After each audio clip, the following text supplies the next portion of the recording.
Broadcast coverage on the Region Sports Network is made possible by Pulse Technology, leading the way in technological innovation for over 70 years. Strack & Van Til, your favorite Indiana-made grocery store. Boilermakers Local 374. Earn while you learn. Visit Michigan City LaPorte. Closer than you think, better than you imagine. Ironworkers Local 395. Proud to be union. Crowell Insurance Company, the insurance superheroes. Bricklayers Local 4, the best hands in the business. Athletic Performance Factory, where athletes are made. IBEW Local 697, proud to support high school sports. American Testing Services, America's trusted name in NDT. Armor Construction, it's time to armor up. Wealth Partners on Main, a partner committed to your financial success. IBEW Local 531, the electrical professionals. Sentier Bank, family owned since 1895. HealthLink, your community health center. The Right Group, the right way to buy and sell real estate. KIG Senior Solutions, navigating Medicare with confidence. Economy Electric Heating and Cooling, keeping you cool in the summer and cozy in the winter. Blythe's Team Sports, where the athlete shops. And Hampton Inn downtown Indianapolis. This is the Region Sports Network, the only game in town.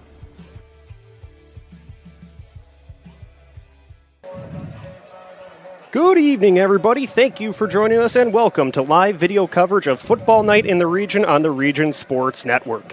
We come to you tonight from the burial ground at Lake Central High School as the host Lake Central Indians take on the visiting Hanover Central Wildcats. I'm Leo Stauder. I'll be handling the play-by-play for tonight's broadcast, and joining me with the color analysis is Tony Madrino.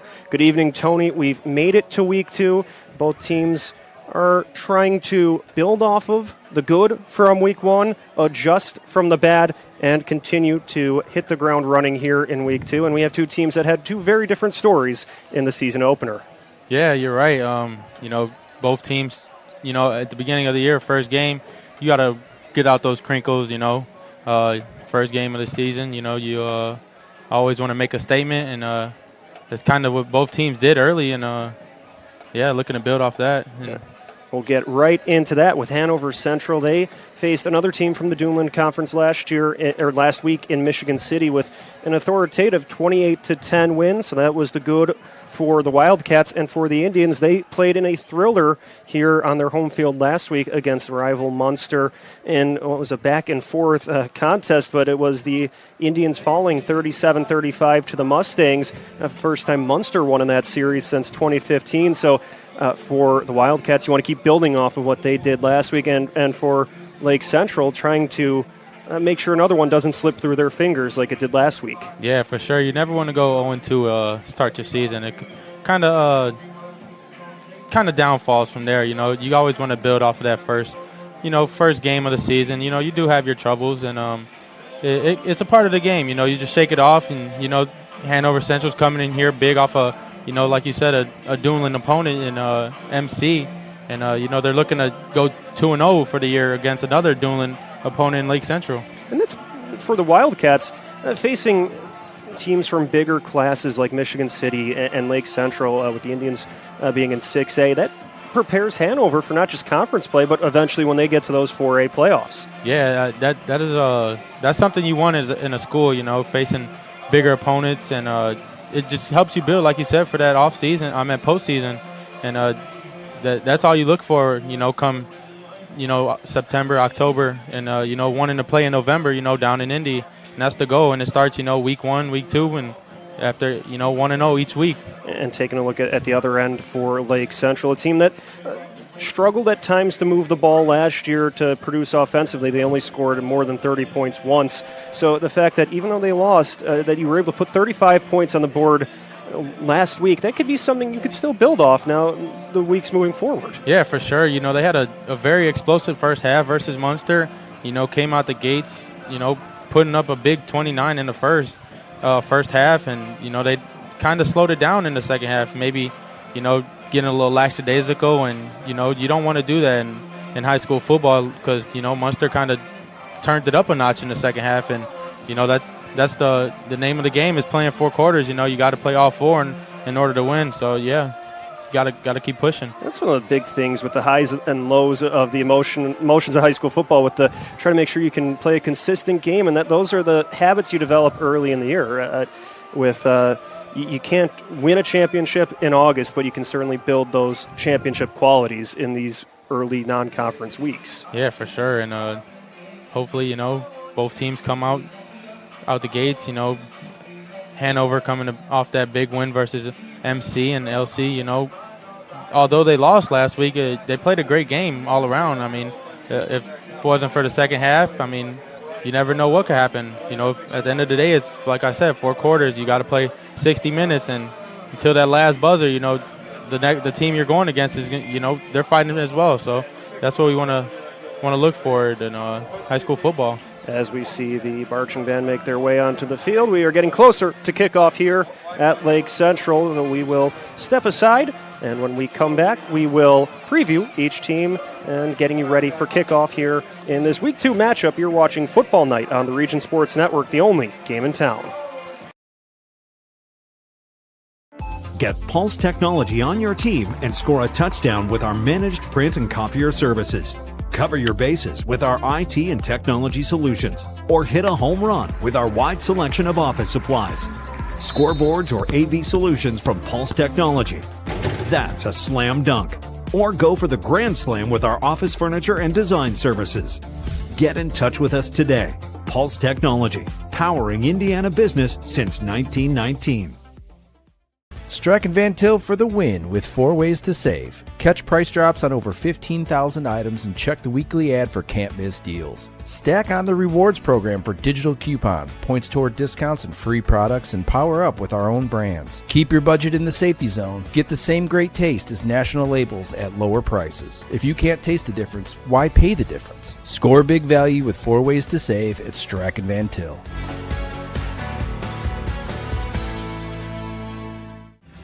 Thinking about what to do after high school? Consider a career with Boilermakers Local 374. As a Boilermaker apprentice, you'll earn while you learn. We offer excellent wages and benefits, and as part of our no-cost hands-on apprenticeship program, you'll learn from the best in state-of-the-art training centers and on the job. Become a union Boilermaker and get on your way to a great career. Find out more, visit www.local374.org or call 219-845-1000. Hi, I'm Crowell Company's Lantern Man. If you're a contractor, it's my job to make your insurance coverage simple and affordable. Because I know time is money, I'll come to your business. Certificates and bonds are a snap. Wherever you are, whatever business you're in, we've got you covered. As Crowell Company's Lantern Man, I'm your insurance superhero. Crowell Company's Insurance Professionals, Highland, Merrillville, and Michigan City.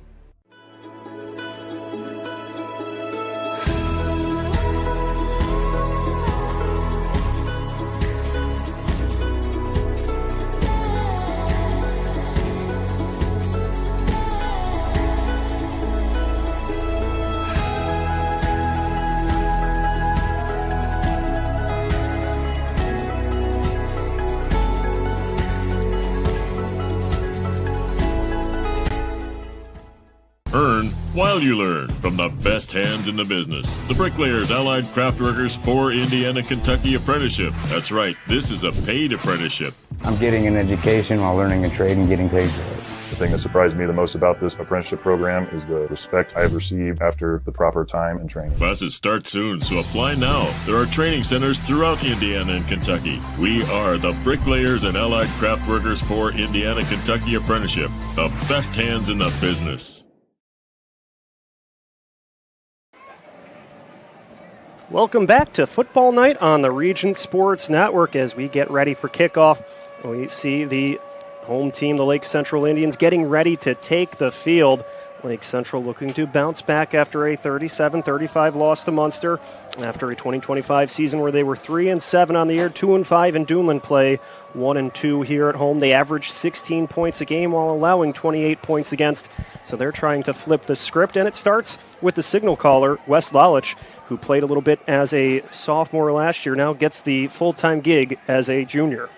Yeah, Lalich had a great year, great game last week, actually. He threw the ball, 322, passing yards is great for, him coming in as a first-year starter, actually, and, first game of the season versus a tough Munster opponent. He kind of let it loose, and, also go shout out to, Verda. He had a great game, too, and, he kind of won 70 in the receiving yards, kind of put it on him. That helps to have a senior target like Frankie Verda, the Grand Valley State commit, knowing that you can get the ball to him and he can make some plays. They have Kenny Watson, the junior, taking over at running back, so having two juniors in the backfield, that could be some good chemistry to develop. Brody Ramirez handles things as an H-back as we see the Indians take the field, greeted by their hometown crowd. Looking to try to pick up their first home win of the season. Under third-year head coach Pete Koulianis, they're now starting to develop that familiarity with the coaching staff and the culture they're trying to set. And we'll see how that develops, not just tonight, but throughout the course of the season. Yeah, you build off your fans, and, as you can see as we can see down here, LC has a big student section out here. What seems to be frat night is, the theme. So as long as, they could build off of this and, the fans stay in the game with them. I'm not sure what happened last week. Fans kind of lost it or got a little too excited, being up 29-15 at half. And but, you also want them to stay in the game with you all four quarters and keep you going and, stay in hype. As we'll join the national anthem on the field, we will then, after that, preview the Hanover Central Wildcats, and then we'll have kickoff, so keep it locked in. You're watching Football Night on the Region Sports Network, the only game in town.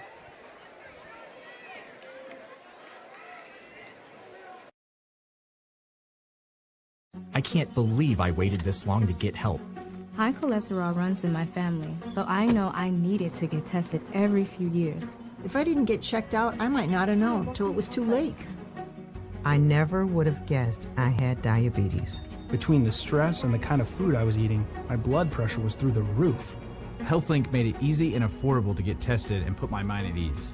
Call to schedule your health screening today because good health can't wait.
there was the national anthem from the Lake Central Marching Band. Now let's get to meet the visitors from Hanover Central, the Wildcats, who were 4-6 last year, 3-3 against the Northwest Crossroads Conference. They were 2-3 on the road, averaged 18 points for, 25 points against.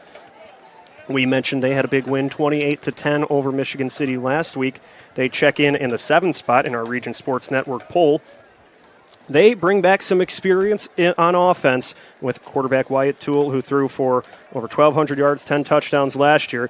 He's picking up where he left off, 11 for 14 for 156 yards and 3 touchdowns last week. Yeah, great game from Toole. Kind of controlled, the air. Controlled the game in and all, put the ball on the ground a little bit. Also, running back Dominic Giglio, he had a great game last week. Rushed for 23 carries, 115 yards. He, hit the holes hard and, didn't look back when he hit them. Also, big shout-out to those old linemen over there at Hanover Central. They, watching their game, they opened some big gaps for him, to kind of find his way through and, let him work. And that's the name of the game. And what helps, too, for the Wildcats, they bring back a lot of experience on defense, too. That defensive front of Bubba Mowry, James Tarzan, and William Friedrich, were all three of them seniors, bring that size and experience. That could be difficult for a Lake Central offense that will try to establish the run against them. It helps to have a senior-heavy defensive group like the Wildcats do. Yeah, for sure. And also, Corey Hazley, the middle linebacker, was once, on the offensive side and kind of switched over to this defensive role, helping out the team. And he had a great game last week as well, 6 total tackles, 2 for loss.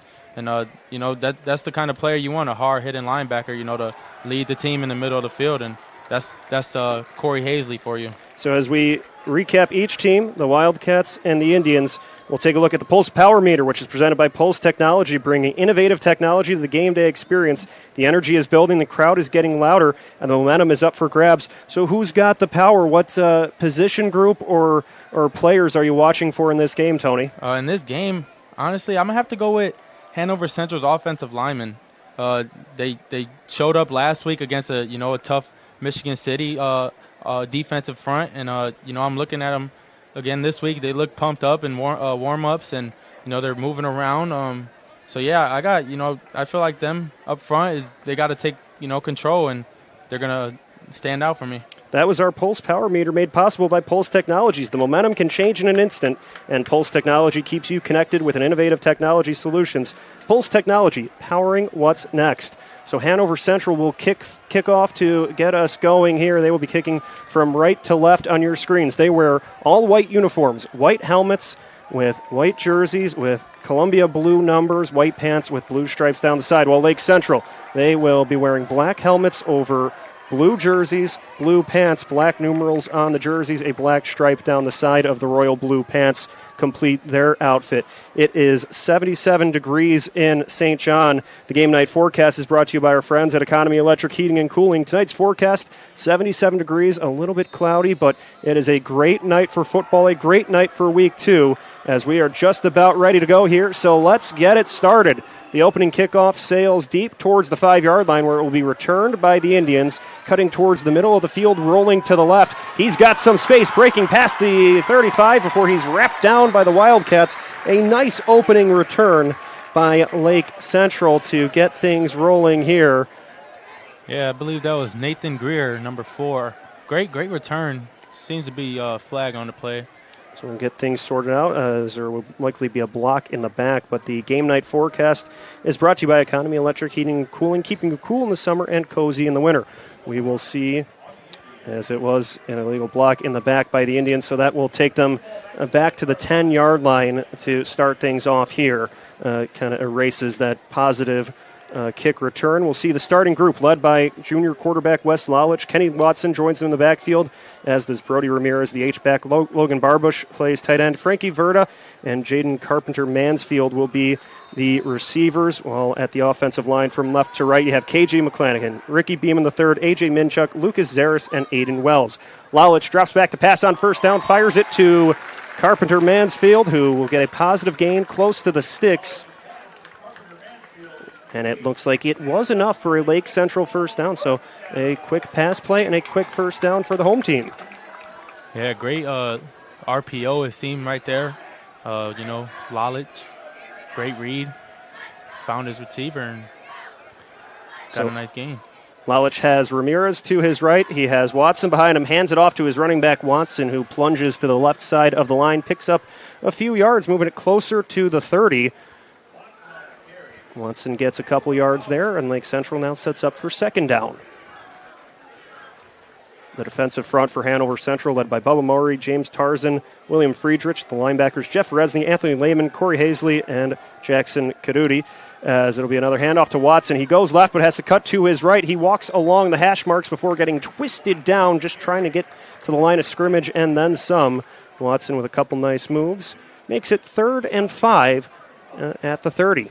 Nice read there, kind of a little congested over there to that left side. Kind of try to bounce it back, but great hold by the Hanover Central's linebacker. Just, stay in his zone and kind of force that run back in. 3rd down and a handful to go. Watson behind Lalich in the pistol. 2 receivers to the right. Lalich is looking to pass, fires one to his right, connects with Ramirez. He's got room to go past the 40 to the 45, and he gets brought down at the Lake Central sideline, but it's enough to move the chains. Another first down from Lalich to Ramirez. Yeah, Lalich, great read. Sat in the pocket, stayed calm and collected, and, delivered a great ball. Ramirez, the 6-foot senior, playing both linebacker and H-back, could be a big part of this Lake Central group on both sides of the ball. As they move to their own 47, just over 10 minutes left to play. Lalich will hand it off to Watson. He dances towards the line of scrimmage at the hash marks before he's swallowed up by the defensive line of Hanover. Picks up a couple. Hard-fought 1-yard game. Those little plays there will set you up for more as this drive develops, but that's big for Lake Central to establish that ground game on this first drive. Sure, especially with the arm behind Lalich. You never know when he's going to pull that ball and, chuck it downfield to a great receiver in Frankie Verta. So on their own 48-yard line, Lalich brings his troops to the line. They keep things close. 2 receivers to the right side, 1 tight end to the right. It's a handoff to Watson, but he'll be going in the opposite direction, twisted down by a host of Wildcats at the 40-yard line for a loss. James Tarzan there, great shed off the block, and he met the running back there in the backfield for a nice tackle for loss. 5-6 yards on that. Tarzan had 11 tackles on the year last year, 3 of them for a loss. He picks up a first tackle for loss this season. 3rd and 15 from their own 31. We'll see what Lalich and the rest of this Lake Central offense can do. Trying to pick up another first down. There's pressure in the backfield as he rolls to his right. Heaves one up in the air, intended for Carpenter Mansfield, who had a defensive back covering him. That will fall incomplete. Not much of a chance for that one, as Lucas Velisca was well covered against Carpenter Mansfield. It's incomplete, and we'll see the punt team for the Indians. Yeah, great coverage in the backfield, and up front they just got home, and kind of what you got to do against Lalich is put pressure on them and make them feel uncomfortable in that backfield. So after a promising first couple plays, Michael Denny will send this one in the air, drifting towards the 20, where it will be a fair catch signaled for at the 25, which will bring the Hanover Central offense onto the field. Their offense from head coach Tony Bartolomeo reads a little something like this. Wyatt Toole will be at quarterback. Dominic Giglio in the backfield with him at running back. Anthony Lehman will be a tight end, fullback type player. Cameron Andrzejewicz will be at receiver, as will Jeff Resney and Jacob Fairco making up the rest of that core. Wyatt Ross, A.J. Gill, Jack O'Connell, James Tarzan, and Alex Arrigo make up the rest of the offensive line from left to right. They will take over on their own 25-yard line. Toole with everybody close to the line, hands it off to his running back, Giglio. He's got room to roam on the left side, turns the corner at the 30, gets to the 35, and then is twisted down into the Lake Central sideline. He had some room to go there, and then it was Anthony Peterson tackling him at the sideline on a 13-yard pickup on the first play from scrimmage for the Wildcats. Great run all around, those big linemen up there for Hanover Central, as I said, is going to be the turning point for this game, and they set a great edge for him. New set of downs. The Wildcats in a bunch formation. Giglio to the left of Toole in the backfield. That's another handoff. This time he takes it to the right side, looking for more space. Gets to the 45, to the 50. Still room to go as he gets into Lake Central territory, but then is angled out into the sideline. But 2 plays, 2 first downs. Hanover Central getting it done on the ground. Yeah, for sure. Send that edge very well. And nothing, really Lake Central can do other than, maybe put more defenders over there and, just got to contain that outside, those outside linebackers.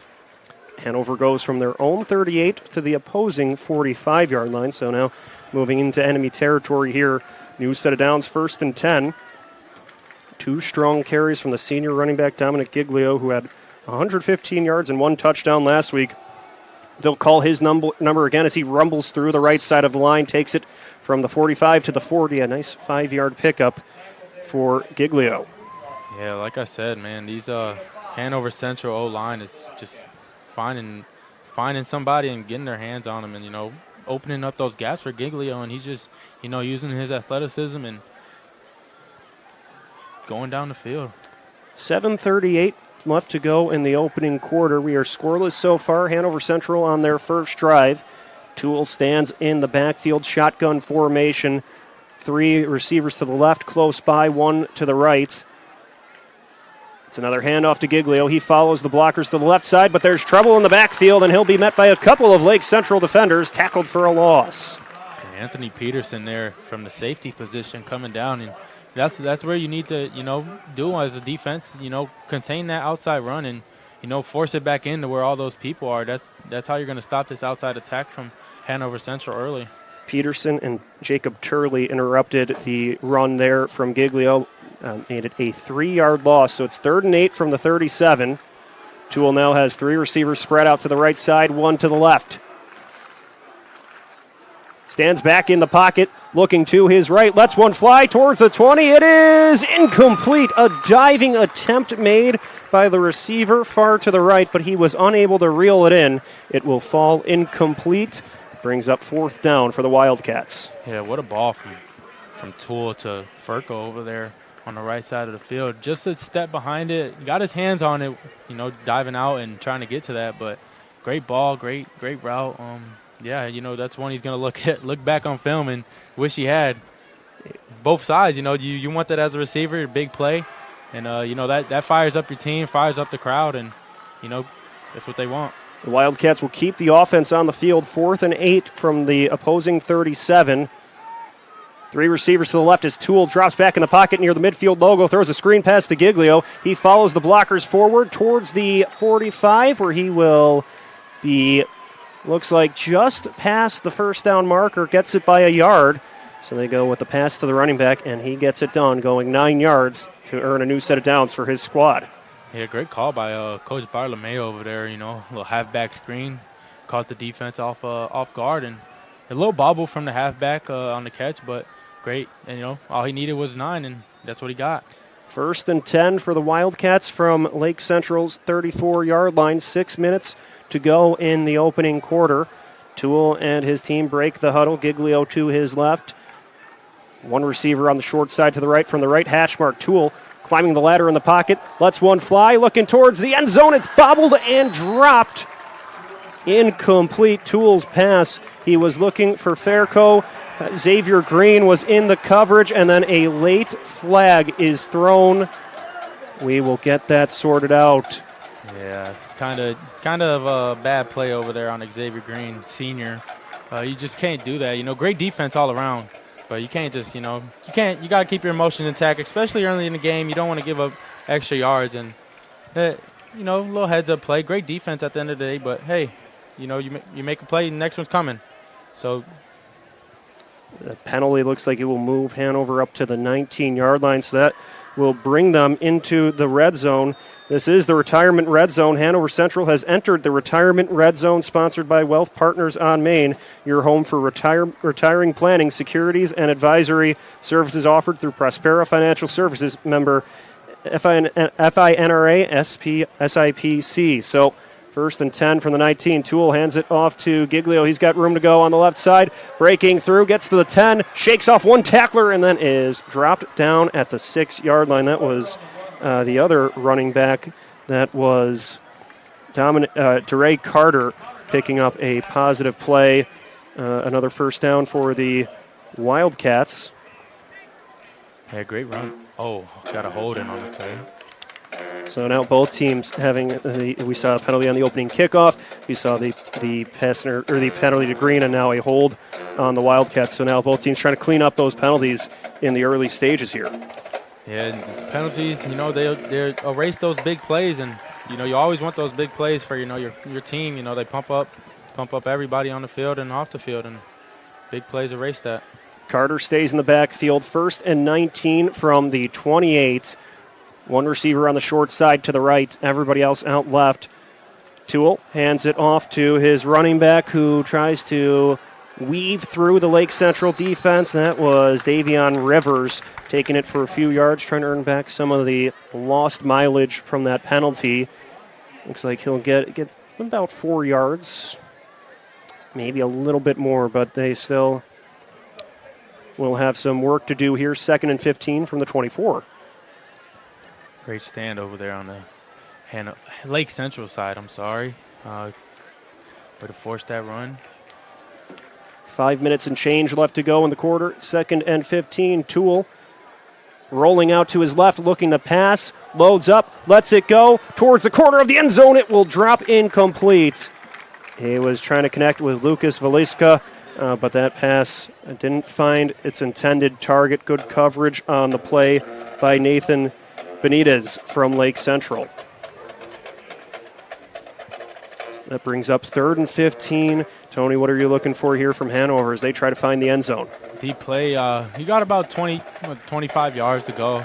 I think you go for the 7-8 yards. You want to just get close to that first down mark. You don't want to go for the deep ball. Just try to get close to that first down. Get four more chances. After the incomplete pass, Toole brings the rest of his team up to the line of scrimmage at the 24-yard line.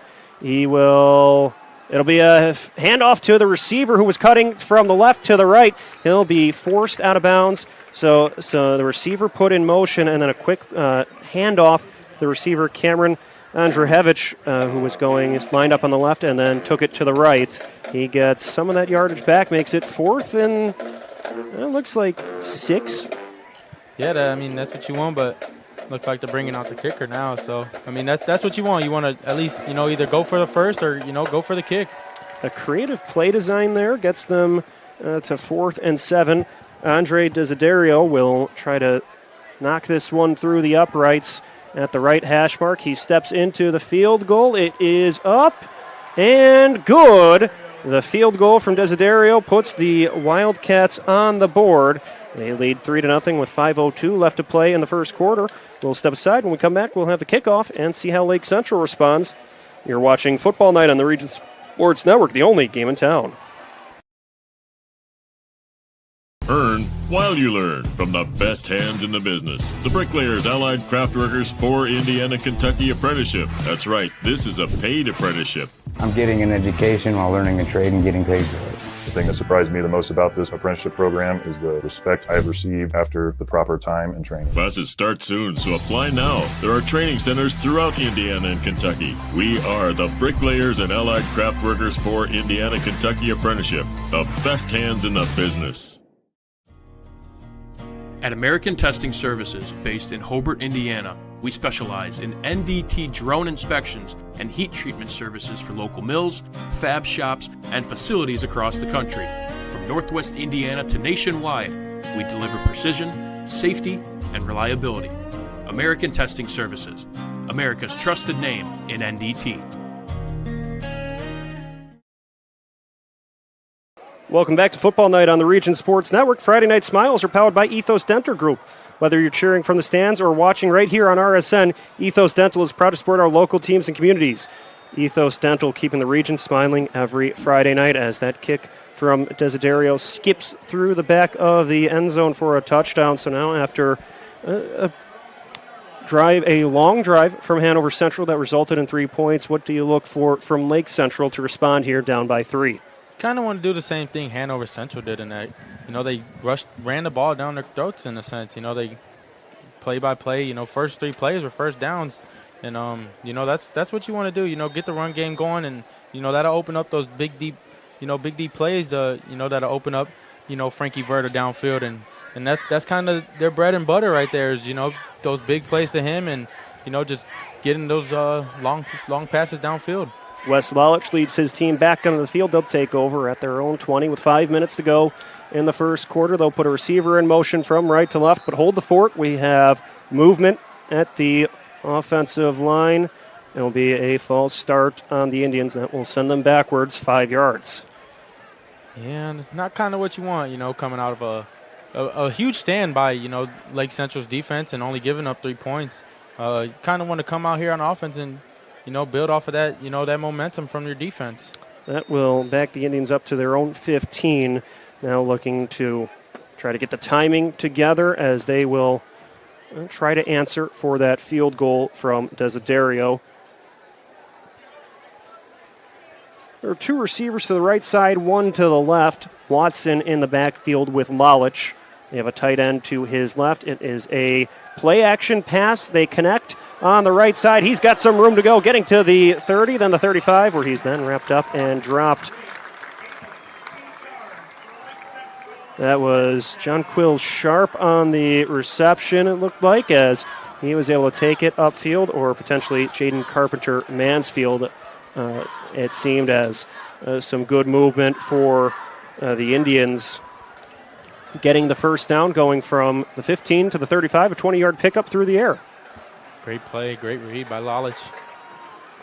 So Lalich has Watson in the backfield to his right. Another play-action look. Again, it's Carpenter Mansfield. He makes one defender miss, but then gets toppled over at the 39. So back-to-back plays going the direction of Jaden Carpenter Mansfield. The sophomore picks up a handful of yards, makes it 2nd and 5. It seems like other receivers are being open, with the threat from Frankie Verta. You got to kind of, keep an eye on him at all time, but that opens up your other receivers. And, Watson had a great game last week, and that opens up the run game for him as well. And, these other receivers looking to step up this week. 2nd down and a handful to go. Lalich scans the defense, takes the snap. Another play-action look, throws a strike to his right. And this time the receiver will advance it forward, trying to find the sticks there. Connecting with William Bolden, trying to move things forward. It'll be a first down for Lake Central. So Bolden on the short side, a quick pitch and catch, gets enough to move the chains. Lake Central advancing to their own 45, trying to keep things cooking here with 3 minutes, 20 seconds to go in the first quarter. Lalich, handoff to Watson, but Watson has nowhere to go. There's a crowd at the line of scrimmage, and the Wildcats were waiting for him. He's maybe just able to get back to the line. If not, that was a tackle for loss. It looks like, the nose of the football will be back at the 45, so in a similar spot to where they started. Big hold there from the Hanover Central defensive front. We talked about Watson exploding for 127 yards last week. They're trying to make sure he doesn't repeat that performance. 2nd down, Lalich will be in a pass situation. Lets one fly to the left side and just out of reach of Carpenter Mansfield, just above his hands. He couldn't climb the ladder with it. It falls incomplete. 3rd down looming for the Lake Central offense. You love to see Lalich, though, back there. Just, his offensive line is doing his job, when he's, in that drop back, and he's delivering great balls all around, and, got to catch those, great ball, great, just a little bit over his head, I guess you could say, and just missed him. Now from their own 45, 3rd down, 10 to go for the Indians. Lalich trying to get things working here. 2 receivers to either side, a running back to his right. In the pocket, time running out. Lalich will tuck it and run from the right side. Gets to the 50, still going to the 40, and he is angled out to his sideline. Wes Lalich gets it done with his cleats, picks up the first down for the Indians.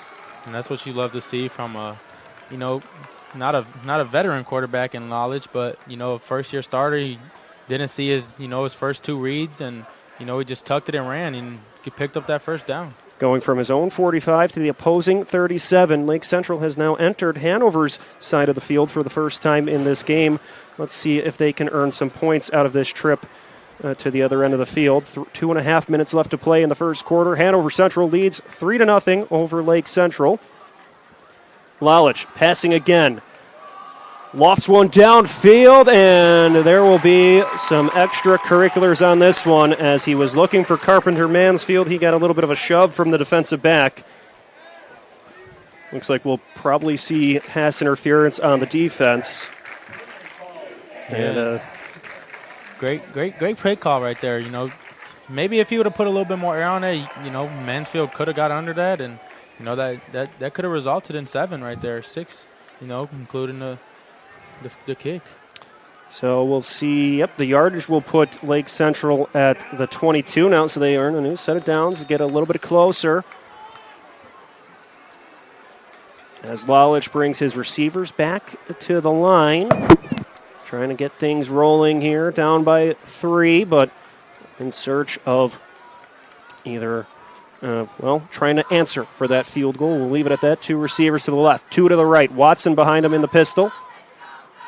Lalich scans the field, throws one to his left, connects with Sharp. Sharp still going to the 10, the 5, dives out of bounds. It's enough for a Lake Central first down, but there's more laundry on the field. What did you see on that play? I could say maybe a little block in the back over there from the offensive side, or maybe face mask. So it'll be a face mask and an automatic first down for Lake Central, and it was already a very good play. That means this is the retirement red zone. Lake Central has entered the retirement red zone, sponsored by Wealth Partners on Main. Don't fumble your retirement. Give them a call at 219-278-4570. Securities and advisory services offered through Prospera Financial Services, member SIPC. It is first and goal for Lake Central from Hanover's 3-yard line. They'll try to punch it in here with a little bit over 2 minutes to play in the first quarter. They bring some extra blockers into the backfield, a couple extra linemen. It's a direct snap to Ramirez. Ramirez plows his way forward towards the goal line. Everybody's circling up. Where is the football? It looks like he'll be down just inside the 1, so they went with a lot of 2 linemen in the backfield. Ramirez in at the Wildcat quarterback. It's another direct snap to him. This time he will rumble his way in for 6, and Lake Central is on the board. That's what you want to see coming off a field goal from Hanover Central.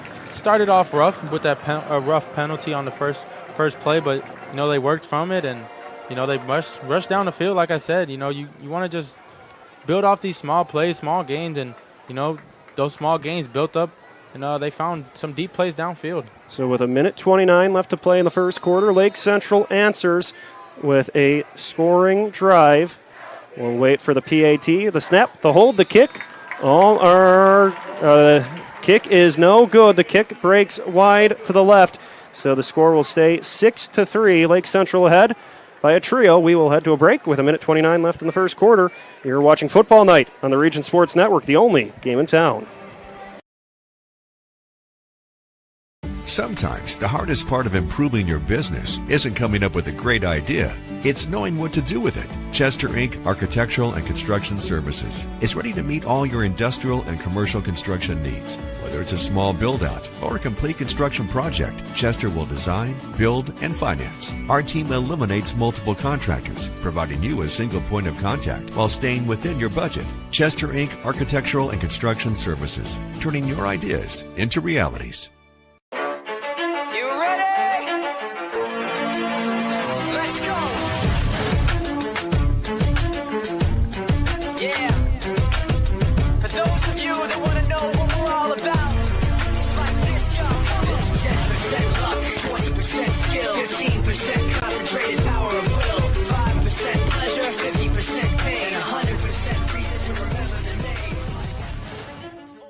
Your future starts here.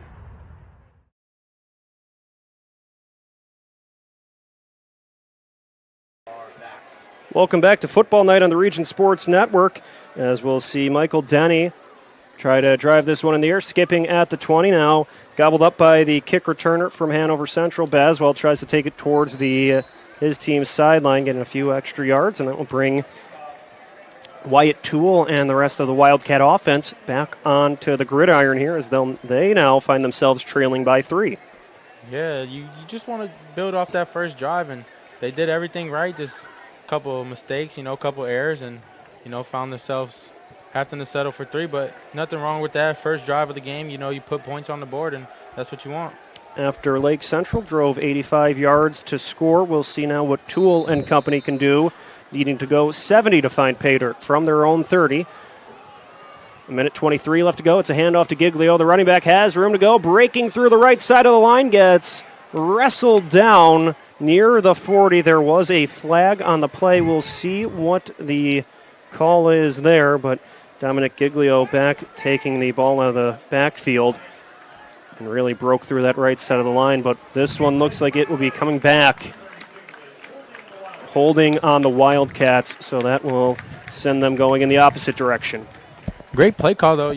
Giglio's finding the holes and, hitting them hard, and that's what you want. Now, the senior running back has been difficult to stop so far. He had a couple strong runs on that first drive. We'll see what they do as 1st and 12 from their own 28. A trio of receivers out to the left, a lone man to the right. Toole will be passing, throws a dart to his left, and it is caught by Velisca, who is then brought down at the 39-yard line.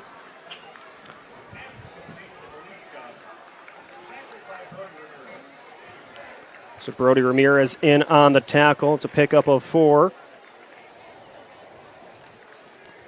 2nd and 6 to go in the final minute of the opening quarter. Toole, though, and the Hanover offense seem to be patient here with 16 on the play clock.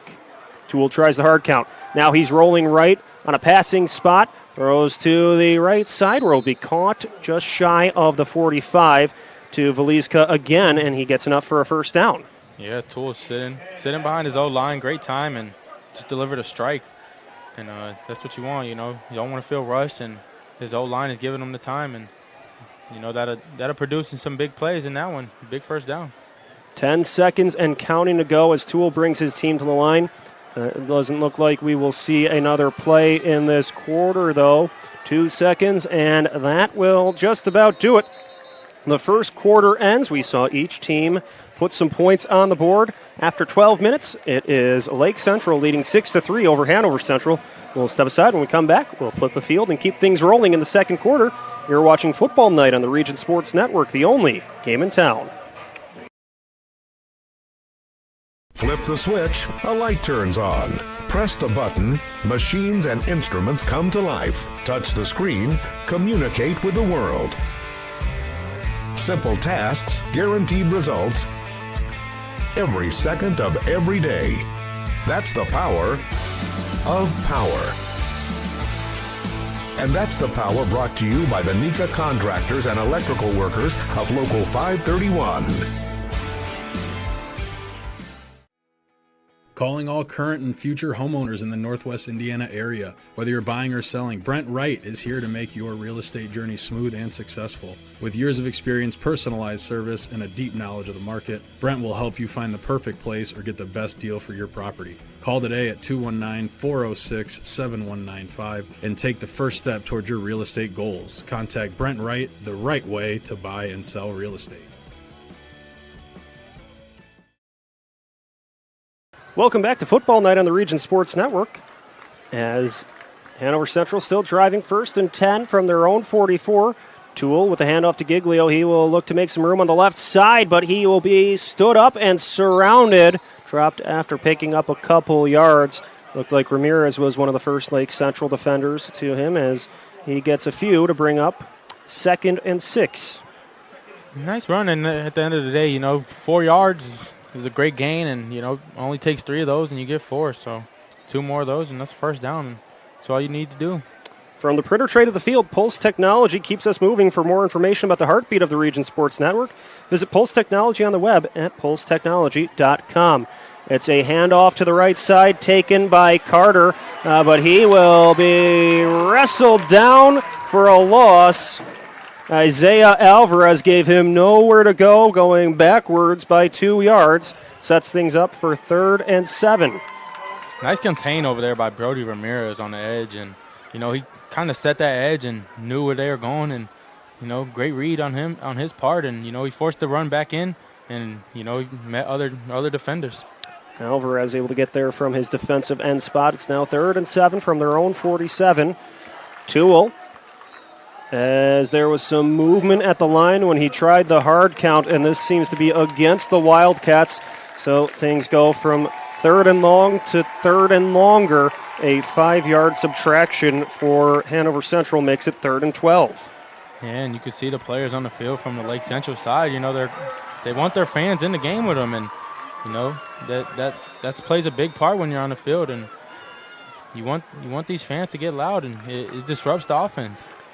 So Toole has Carter to his left in the backfield. They need 12 yards for the first down. We'll see what they can develop here. Tries the hard count again. Now he's passing. Dances around in the backfield. Lets one fly to his right side, looking for his man downfield. That was intended for Fairco, but he was well covered by Green, and the pass falls incomplete. Yeah, great stand right there from the Lake Central defense. Big 3-yard, big 4-yard. Third down stop. That brings up 4th and 12, and we'll see the punt unit for Hanover, and it'll be Aldo Desiderio looking to send this one downfield, and Jaden Carpenter Mansfield will try to get a return for Lake Central. Carpenter Mansfield sets up just past the 25. A high snap for Desiderio. He has to accelerate things here. Sends it to the 21 where Carpenter Mansfield cuts to his right, makes one defender miss. Still going, and the ball pops loose. The ball is on the carpet at the 30, and the Wildcats pounce on it. There's a pile at the 30. Who has the rock? It looks like the Wildcats do. They will take over in Lake Central territory after a fumble on the punt. Great textbook tackle right there. Kind of put the cap of that helmet right there on the ball and popped it loose and was able to rally to it. And it was Corey Hazley, the senior linebacker, who was able to force that fumble that will bring the Hanover Central offense right back onto the field after a one-play break on the punt. 10 minutes to go in the second quarter. Hanover Central trails by 3, but they have a chance to answer now, working a little bit into Lake Central territory. Toole in the gun, Carter to his right. He will hand it off to his teammate Rivers. Rivers dives through the line, gets a couple yards there, takes the Wildcats closer to about to the 26-yard line. Nice strong run right there from Rivers. Just put his head down in north and south. And we've seen for Hanover, between Giglio, Rivers, and Carter, they have 3 running backs that you can really trust to eat up some yards. Yeah, for sure. A little 3-headed monster going on over there. And certainly at any level of football, that strong running game, that never goes out of style. As 2nd and 6 from the 26. Play action pass. Toole throws to his right to Valiska. He tries a stiff arm at the 20 and then gets brought down. He had Ramirez and Turley both trying to interrupt his progress, but was able to take it a few yards close to the sticks. It will be just shy of a first down. 3rd and about a yard and a half to go.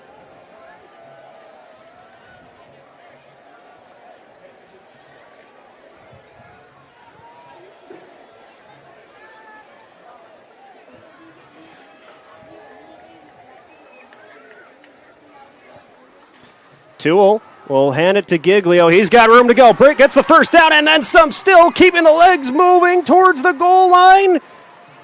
He will be just short. Dominic Giglio from the 21 takes it all the way to the 1.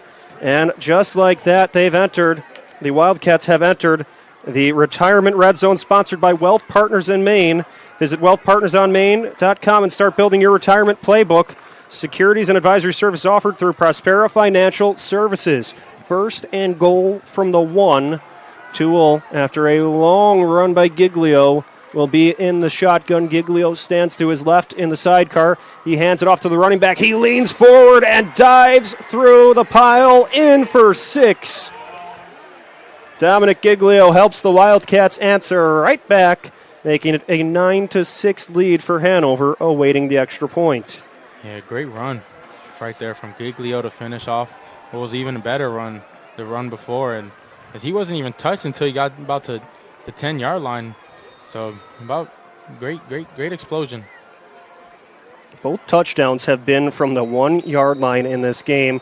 And there was a little bit of action going on before the snap on the PAT.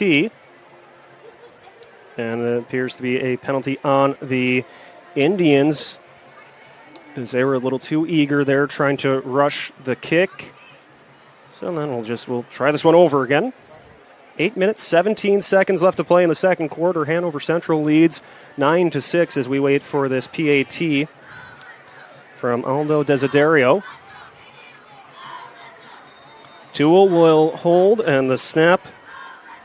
Oh, hold up for that one, and another false start by the Indians. They were trying to rush the kick. Just a little too happy right there on this far close edge. And so if this keeps getting closer, 2 false starts on Lake Central on the PAT, we'll see if they can get things sorted out, or if the ball now, if it gets moved closer to the goal line, if we'll see maybe Hanover think about going for 2 here. I think that's what some of the guys at the line are trying to call to the sideline for, is this one will be from the 1-yard line, a 1-yard point after touchdown attempt.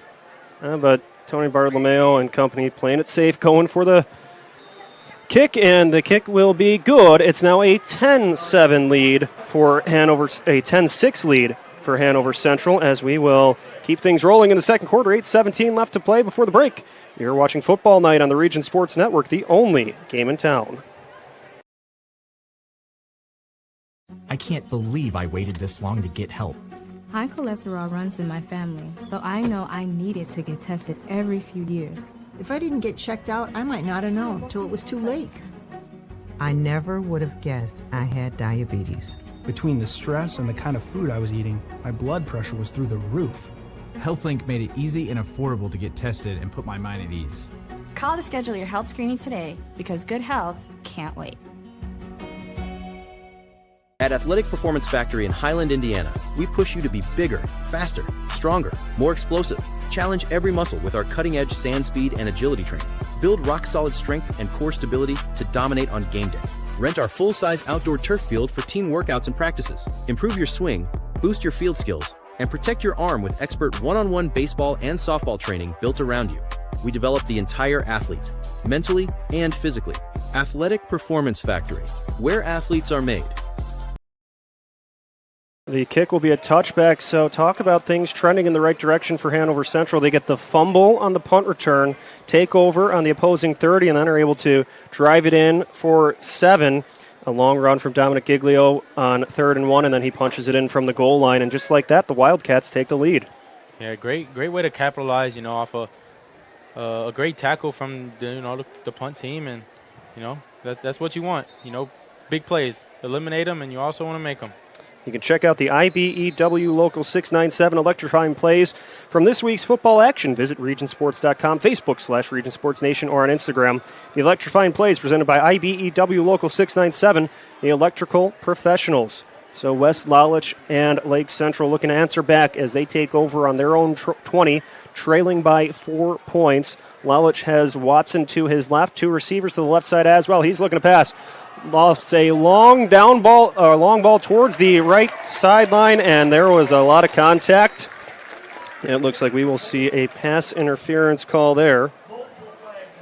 As 2 flags were thrown, so we'll get things all sorted out here. And that was Micah Elliott on the coverage.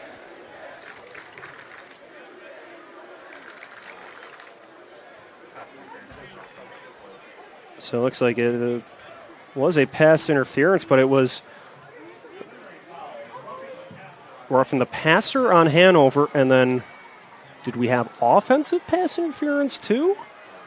Both on the defense. Oh, both were on the defense. Yep. I see now. So defensive pass interference and roughing the passer. So that will send Lake Central marching on down from the 20 to the 35. So the Indians now with 8:12 left to play in the second quarter, down 10-6, will advance a little bit further. Great defense over there on the defensive end, cornerbacks, and he just didn't get a chance to turn his head, and can't really do that. Great coverage though. Number 12.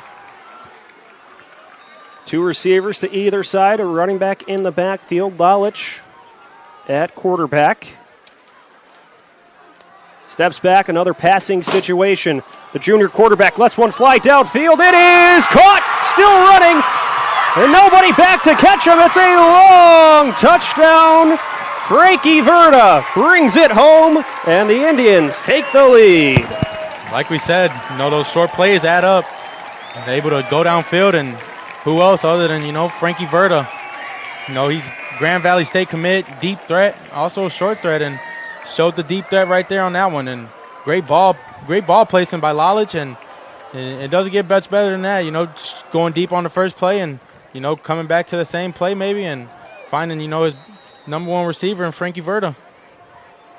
A 65-yard touchdown reception makes it a 13-10 lead as the PAT was blocked, but it redirects through the uprights. That was a wacky PAT, but it counts. It's a 13-10 lead for Lake Central. After all that, we'll talk about it more after the break.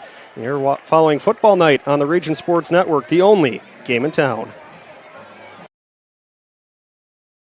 Every great football game is shaped long before the final drive. It's built through preparation, discipline, and a plan. Retirement is no different. The closer you get, the more important every decision becomes. At Wealth Partners on Main, we help you build a personalized retirement strategy, so when you approach your retirement red zone, you can move forward with confidence. Because the best outcomes aren't left to chance. They're planned. Wealth Partners on Main, your home team for retirement. For 26 years, Armor Construction has been beautifying homes across Northwest Indiana. From expert roofing and durable siding to eye-catching custom copper work, Armor Construction does it all with the highest quality and integrity. Serving Lake, Porter, and LaPorte counties, trust the best exterior construction company in Northwest Indiana to protect your investment.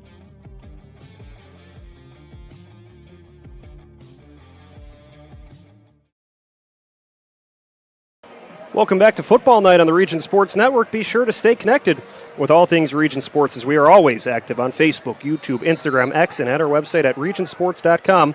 Celebrating over 25 years, we are proud to still be the only game in town. Denny's kick sails towards the right side. It skips towards Fairco, where he will scoop it up off the turf, and then he is brought down to the sideline at the 20. Multiple players from Lake Central were able to disrupt that punt or that kick return. And after a highlight reel touchdown from West Lalich to Frankie Verda, Lake Central finds themselves leading by 3. Yeah, you don't get much better than an offensive threat like Frankie Verda. And great ball by Lalich, just put it right in the basket, and way to keep his balance, after the catch, and found his way into the end zone once again. Coming off a huge week last week, had a couple touchdowns last week, and building off that. It's been a back-and-forth first half, and we still have 7 minutes and 57 seconds to go. Wyatt Toole and the Wildcats take over on their own 22. It's a handoff to Giglio. He breaks through the line into the secondary, twists and turns. A nice run on first down. It was enough to move the chains for another first down. A 12-yard pickup for Giglio. It's a Wildcat first down. Yeah, Giglio, as soon as he got the ball, he just kind of, once he broke past the line, he didn't see him again. It seems like, especially in the region, we have so many good running backs in the area, and Giglio certainly deserves a spot at the table, as from what we've seen today, a very physical runner. If he gets past that line, he's hard to stop. Yeah, both sides of the field, whether he's going north and south or east and west, he's finding great gains in each run he has, and he's a tough, hard runner and very explosive. as there was a timeout taken by one of the sides on the field. A reminder that ordering groceries has never been easier with online shopping at Strachan Van Til.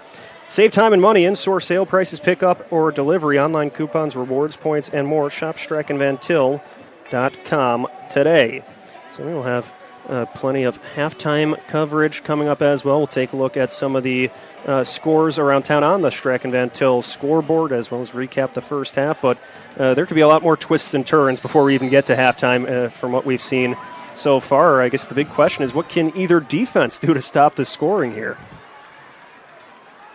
Toole on first down, hands it off to Giglio. He leans forward, but he stood up at the line, surrounded by Lake Central. That defensive front was waiting for him at the line. He ran through the offensive starters, but a reminder, Lake Central's defense led by Isaiah Alvarez, Jake Jones, and Matthew Wasayak at that defensive line. Brody Ramirez, Jacob Turley, Nazir Musla, Jack Yeager, and Brady Vance make up the linebacking core, and then the defensive backs, Xavier Green, Anthony Peterson, and Nathan Benitez. Yeah, like you said, got to stop the run, got to stop the deep pass. 2nd and 9, Toole goes to the air. This time he sends one to his left to Fairco, who shakes off one defender, keeps going, then gets shoved out of bounds, but he gets enough for a first down. Yeah, great play right there. Nice 10-yard hitch, and that's all you need for a first. Keep the chains moving. So Fairco able to break past one defensive back, and it takes another one to stop his momentum. 1st and 10 from their own 45. The Wildcats looking to answer after that long 65-yard touchdown pass. Toole hands it off to Giglio. He takes it to the left hash mark, and he will stumble forward for a few more yards. Looks like he gets about 7 yards, takes them closer to a first down, makes it 2nd and manageable on the opposing 48. Yeah, I mean, Hanover Central's line is just, certain runs they're getting stuffed, but, it seems to be more great runs than, the bad runs. A little bit over 6 minutes left to play before halftime. Toole in the backfield has a running back to his right. That's Carter. Carter jumps left, but then cuts to his right before he is swallowed up by the defensive line. It does not look like he had enough for a first down. That was Rivers on the carry. Musla makes the tackle. It is 3rd and short, 3rd and a yard to go. We'll see what Hanover decides to dial up here. I'd like to see these hard, tough runs, from your backup running backs. Give Giglio a little break, get him a quick water, and get him right back on the field. But, these backup running backs are doing a great job. Carter joins Toole at running back in the backfield. It'll be a handoff to Carter. Carter shimmies to the left side, gets past the sticks, but then shoved backwards. Was he close enough? Yes, he was. He initially burst past the line and then got shoved backwards, but at that point he had enough for the first down. So the Wildcats getting it done with the running game, advancing further into Lake Central territory. Yeah, great run by Carter, 5'10" sophomore. He certainly plays much more physical than a sophomore here, getting those varsity reps, looking like an upperclassman, moving to the 44-yard line. And they'll call Carter's number again. He'll tuck it towards the right side. There's a flag thrown behind the play as Carter gets brought down at the 40, but we will wait to see what that was, as that flag was thrown in the backfield. You love to see your linemen, going, on those pulls down to this side of the field, trying to get that edge set, and James Tarzan right there kind of found him a nice little block right there, and you don't stop till that whistle blows, and it goes all the way around, whether you're on a block or going for that deep ball or deep run. It will be a hold on the Wildcats, so they will have to go backward to looks to be their own 46. So 1st and long, 1st and 20 for Hanover here, as they will try to erase that penalty. 4 minutes, 40 seconds left to play in the first half. Lake Central leads over Hanover 13-10. This is where you want your fans, to kind of hype up the defense. Big loss right there. with the penalty. And you want your fans, hype up the crowd, from the sidelines. Everybody needs to be involved in this game. It's a big game. Toole, the senior quarterback, steps back in the pocket, looks to his left, heaves a deep ball for Fairco. It's caught at the side. No. Was he out of bounds? The sideline official signals no catch as Fairco was trying to walk the tightrope on the left sideline, had to extend to make a diving catch, and, well, not enough, as it will be incomplete. 2nd and 20 now for Hanover. Great idea, great catch. Great defense over there from that corner. Who's that? Number 1. Xavier Green. We've seen a lot from him tonight. Yeah, he's got his hands full over there with these Hanover receivers, and with the threat of Toole and how strong his arm is. That ball right there, he kind of put on the money. On 2nd and 20, just as the ball was snapped, there was a few whistles being blown. Did we have a timeout taken by the Wildcats? So they'll look to sort things out. And this season, make your health part of the game plan. HealthLink provides medical, dental, behavioral health, vision, pharmacy services, and more for the whole family. Medicaid, Medicare, most commercial insurance plans, and uninsured are welcome. Call 888-580-1060 today. As now Hanover, with 4:18 left to play in the second quarter, they trail 13-10. They have second and a ways to go from their own 46. They'll be receiving the ball at the half, but what are you looking for from them in these last 4 minutes before the break? Yeah, you kind of want to get your kicker in position right here. Try to tie the ball game up before half, and it is 2nd and 20, so you kind of want to try to get close, but also try to run off some of that clock. You don't want to give Lalich and the offense on that Lake Central part time to maybe find their way down the field. As they've been doing a great job. Other than the first drive, they kind of found some troubles there, but after that, they kind of finding their rhythm now. Finding what works and what doesn't, and yeah. And still with 4 minutes to go, there's a lot of game left in this second quarter, so it's you have to think about field position and whatnot here. But we've seen a strong arm from Toole here. If he could locate one of his receivers downfield, that could make things more manageable. Instead, they'll go to the ground game. Carter rumbles forward down the hash mark, gets past the midfield logo, and then some. Eats up about 10 yards there, maybe a little more. It looks like to be about an 11 or 12-yard pickup. And now we go from 2nd and long to 3rd and better, 3rd and about 9 from the Lake Central 43. Yeah, I mean, you can, try to get a couple right here, go for it all, or just find something, that works. Get a couple yards right here, put yourself in a better position, to try and get that first down and, run off some more of this clock. 3rd and 9 for the Wildcats. Toole in the pocket. Loads up, goes to his right. The catch is made by Veliska as Ramirez gave him a pop while he was airborne, but Veliska holds on, makes the catch. He will be in position, just gets enough for the first down, gets to the 32. So nicely done by the senior receiver, hanging on through contact there. Yeah, way to hang on to the ball and way to know the sticks. He kind of sat right there on the other side of the first down marker and, kind of worked out. Great play call by Coach Bartolomeo over there, too. You had another receiver open in the middle of the field, and Toole found the first down. 1st and 10 from the 33 for the Wildcats. Toole fakes the handoff, throws a screen to his right, but it's bobbled by the receiver, and he falls forward. That was Velisco there just trying to hang on. It looks like he did, but it's a 1-yard loss. So 2nd and 11 now for the Wildcats. Looked like he had some pretty nice real estate over there on that side of the field. If he would have, caught that, and he'd have had a nice couple yards. If not in the end zone. Yeah, certainly looking to spring him on that screen pass, but the location just a little bit off, and now they go backwards. 2.5 minutes left to go. 2nd and 11 from the 34. There's a lot of activity, and the ball is loose. The ball is loose on the option play. Who has it? They dust off the pile. Where is the football? It is actually a gain of 1 after all that for the Wildcats as they hang on. But they had a few different things going on there, and the ball popped loose. Yeah, it kind of got a little mixed up in the play action. Giglio back in at running back, joins Toole in the backfield, stands to the right of his quarterback. There are two receivers split out to the right, one on the short side to the left. Toole takes the snap, the left hash mark, and now he bobbles it. There's a flag. He launches one downfield. That's incomplete. There's another flag going. There was a lot that happened on that play. Not much of it was good for either side.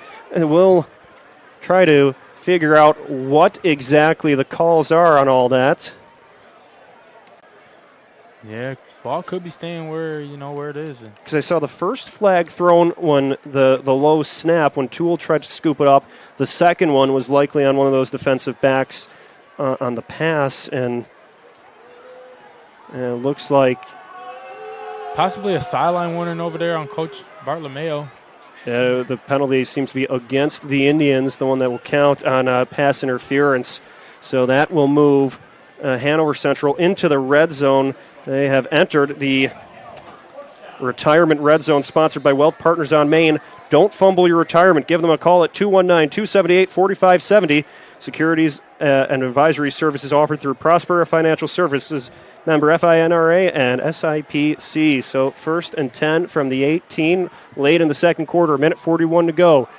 Toole hands it off to his trusted running back, Giglio. He dives through the line, gets to the 15, and will be eventually stifled at the 14. Turley with the first tackle for Lake Central on the 4-yard pickup. Yeah, this is where you want Giglio back in the game. We haven't seen him since about the 50-yard marker, and, he's back in. He's, refreshed, got some water, got some time off, and time to go back to work. Minute 12 left to go, and it's a screen pass to the left side. Fairco still going, and then he's shoved out inside the 5. So a first down for the Wildcats. Fairco takes it to the 3. Nice little RPO action there from Toole and Lehman. So first and goal now for Hanover Central with 1:05 left to play. The receiver Lehman was able to get out of bounds, so he stops the clock. Two timeouts remaining for the Wildcats. Toole hands it off to Giglio. He lowers the shoulder. Had a defensive player waiting for him in the backfield, but still brought him forward. Picks up a couple yards, and we'll see a timeout taken. A timeout stops the clock with 54 seconds left to play. The Wildcats are driving. They have it inside the 1. Lake Central trying to see if they can cook up a stop, but when you're in this spot, you have to think the ball's going to Dominic Giglio. It's just a matter of, can you get enough guys there to stop him? Yeah, for sure, especially behind that big Hanover Central line. They're getting a great push, and it's that's like David and Goliath right there. 54 seconds left to play, and now for Hanover, you think about what's at stake here. They could double dip. If they could get points here at the end of the half, and then they get the ball first in the third quarter, they could go from being down by 3 to up by a few, depending on how many they're able to get in each scenario. But first things first, you have to take care of business here from the 1. Yeah, big stop right here, and like I said earlier, the fan base is they ain't too loud, but this is where you want them to kind of make some noise and help your defense. For second and goal from the 1, 54 seconds left to play. Toole leads his troops up to the line. He's got his buddy Giglio to his right at running back. There's a tight end on the right side. The 2 receivers out, 1 to either side. The snap. Toole hands off to Giglio. He leans forward towards the goal line, and he will be just shy of the goal line. Brings up third down. Great stop right there. Great. A timeout taken, so that stops things with 48 seconds remaining. Reminder that at the conclusion of tonight's game, we'll name the Crowell Companies Lantern Man Superhero of the Game. Crowell Companies, the insurance professionals. And we've seen both teams really battling here at the line of scrimmage. You talked about pregame, how important this offensive line group is for Hanover. We'll see if they can get one more push here to help their offense find pay dirt. Yeah, that's what you want right here.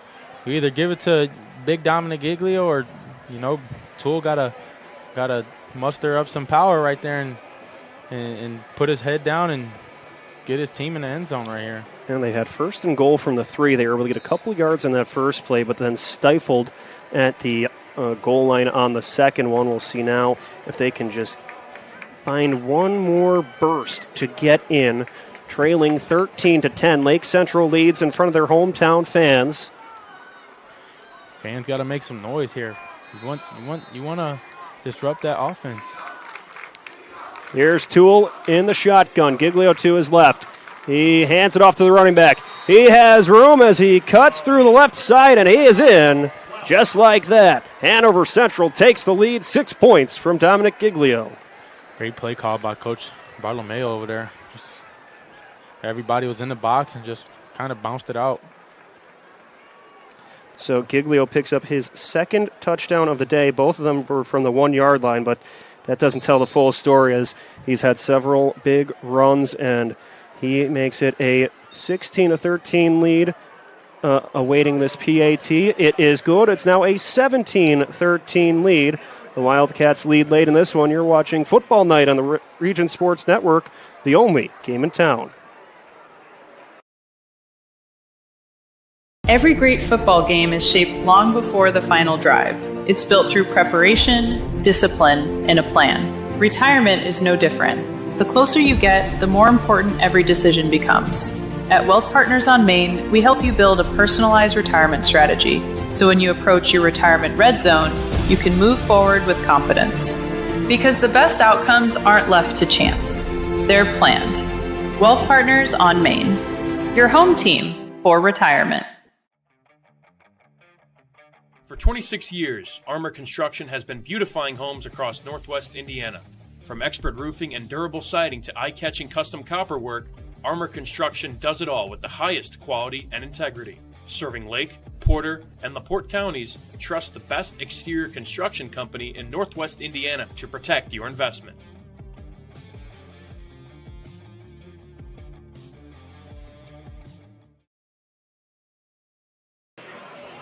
Welcome back to Football Night on the Region Sports Network. At the conclusion of tonight's game, we'll name the Boilermakers Local 374 Blue Collar Player of the Game. Brought to you by Boilermakers Local 374. Earn while you learn with Boilermakers Local 374. 44 seconds left to play in the first half. Hanover Central leads 17-13 as their long kick will slice out of bounds. So that will help West Lalich and the Lake Central offenses. Now they have 3 timeouts remaining, still have to drive a long way, but get a little bit help moving to a more manageable spot instead of a long kick return. Now it's the penalty will move them closer to striking distance here. Yeah, that's not what you want from Hanover over there, and big defensive stop right here. Lake Central's going to start at the 35. Yeah, so get a little closer. Give your kicker a chance. We saw last time out that West Lalich was able to find Frankie Verda for a 65-yard touchdown strike. So now similar range here, 65 yards to go with 44 seconds remaining. Actually, just 1 timeout remaining for the Indians. Lalich steps back to pass, has Watson in at running back, escapes as there was pressure in the pocket, throws one towards his tight end, he makes a bad miss, and he gets out of bounds. Nicely done for the first down, getting it to, that was the receiver, Sharp, John Quill Sharp, able to take it and get some yards after catch, moves into Hanover territory to the 47. Yeah, I don't know if Hanover Central's kind of giving them a little extra room, and, there's a lot of clock on that, a lot of time on the clock left, and Lalich is great at finding his, short receivers for a nice game. 18-yard pickup for Sharp. Now Lalich brings the troops back to the line. 37 seconds to go. 2 receivers to either side. He's got a running back behind him. That's Jones. Lalich in the pocket near the logo. Lofts one up in the air. Was looking for Carpenter Mansfield, but he was well covered by the linebacker, Resney. Incomplete. Great read over there by Resney. That was one, even if he caught it, he was going to get tackled fiercely. So for the receiver, Carpenter Mansfield, almost maybe breathing a sigh of relief that one was a little overthrown because that was in a dangerous spot. So it's now 2nd and 10. 2nd and 10 for Lake Central. They'll look to get the right personnel on the field as the play call is coming in. 10 seconds on the play clock. They got to get to the line here. The receivers are still hustling out to the right side. 6 seconds to go. The snap as Lalich steps back to pass. Downfield towards Verda. He's able to reel it at the shoulder. Keeps going to the sideline. Frankie Verda catches it at the shoulder while he had a defensive back draped around him. Takes it forward to the 25, or the 23, for a Lake Central first down. The clock's running. And now a timeout is called. What a ball, what a catch. I mean, it don't get much better than that, You got a great ball from Lalich over there, and who else other than Frankie Verda just to go up and grab it, nice back shoulder catch. Yeah, didn't have much room to catch that one, too. That was a nice play by Verda as he was able to haul that one in, takes them to the 23. Just like that, Lake Central moving down the field quickly, getting towards the red zone, and if they enter the red zone, that is the retirement red zone, sponsored by Wealth Partners on Main. Your home team for retiring planning, securities, and advisory services offered through Prospera Financial Services, member FINRA and SIPC. So 23 seconds left to go. Each team has one timeout remaining. That was Hanover who burned the timeout there. They lead 17-13. They're trying to see if their defense can stand tall. Wes Lalich and the rest of the Lake Central offense back on the field here at the left hash mark on the 23. As Lalich has the pocket collapsing, takes a hit as he throws towards the sideline, broken up by the defensive back Lucas Veliska, who was able to interrupt that pass intended for Carpenter Mansfield. Lalich was able to get rid of that one just in time, but that was nearly an interception. Yeah, I don't know if you might want to send some pressure here at Lalich. He's got a lot of time in that pocket, and that's where he's most dangerous with that strong arm and great accuracy. He's putting the ball on the money, and that was a great throw, but, better defense. 2nd and 10 now for Lake Central on the 23, following that incompletion. Jones at running back stands beside Lalich. 2 receivers to the left, 2 to the right.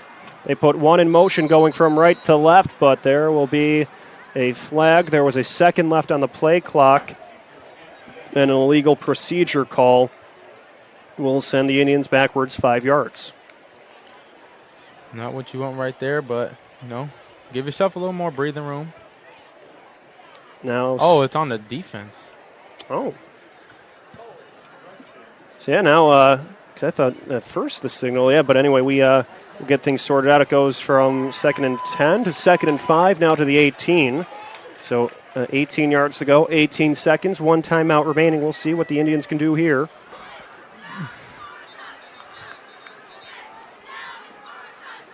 As both sides getting their personnel sorted out, deploying their players where they need to go. And Tony Bartolomeo having a few words with one of the referees, but it looks like we are ready to resume the action here. Lalich looks to his head coach, Pete Koulianos, to confirm the play call, and now we are ready to return to the action here. Jones shifts from right to left in the backfield at running back. 2 receivers to either side. Lake Central trailing 17-13, but they could change that here just before the halftime break. Here's Lalich looking to pass. He's got trouble coming. Takes a hit as he throws. The pass near the pylon is incomplete. Lalich had pressure coming from that right side. Had to release that one in a hurry before bracing for contact. Frankie Verda almost kind of got that. I mean, maybe, a good ball, he does get that. And, with sending pressure from that Hanover Central defense, you kind of have to, go one-on-one with Frankie Verda. And I don't know if that's what you want to do, or because, he's a threat.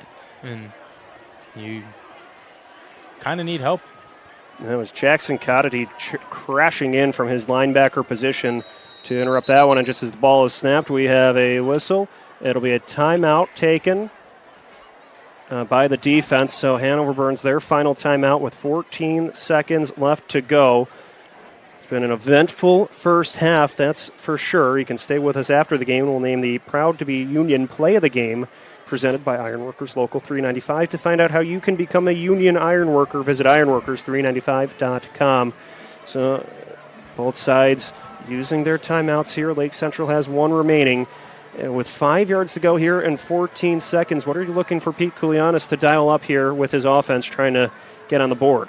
Yeah, I mean, you're close, so you got a chance for your kicker to, put up 3 before the half. Or, you try to go for that touchdown. You want to, give the team a boost. And, nothing's better than scoring 6. And, there's a chance, they get in the end zone right here, with the threats they have on offense. And let's see what they dial up here. I mean, I'd say, try it. You're down 4. If you either get an incomplete pass but what you don't want is a turnover right here. And see what, Lalich and his offense could do right here. 3rd and 4 from the 17. Lalich passing, throws one in through the hands. Incomplete. He was looking for Verda. And that will make it 4th down, 4th and 4 with 10 seconds remaining. It looked like it was... Things were running quick there, and they just weren't able to get the timing together. As now it'll be 4th down, 4th and 4 to go, and we'll see which unit is on the field here. Seems from the last play, Lalich is down there shaking his throwing hand, so I'm not sure if maybe when he threw the ball, kind of hit somebody's helmet. Yeah, the offense still on the field for 4th and 4 here. They're going to go for it. 4th down, they throw in and out of the hands, looking for Verda. He was covered by Kadudi on the play. The outside linebacker breaks up the pass. It's incomplete. The Wildcats will take over with 7 seconds left to go in the second quarter. Yeah, that's a danger zone right there. That inside slant, those tackle-hungry, linebackers are waiting in there for somebody to come across their face. And it just seems to me that Frankie Verda kind of got a little shooken up, and, that's natural. You don't know who's in front of you coming from the middle of that field right there. And, And now for the Wildcats, probably just going to run out the clock here before the half, but knowing for Lake Central, you might have left 4 points on the board in this half. You had the missed extra point and then passing up the field goal there, and that's the difference in this ball game. Toole will take a knee, and the clock will run out, so that will put a bow on the first half here. It was an eventful first 24 minutes. Hanover Central leads over Lake Central 17-13. We'll have a Commissioner's Corner coming up, as well as our halftime coverage, where we'll take a look around the region, some scores, and get you ready for the third quarter. So don't go anywhere. You're watching Football Night on the Region Sports Network, the only game in town.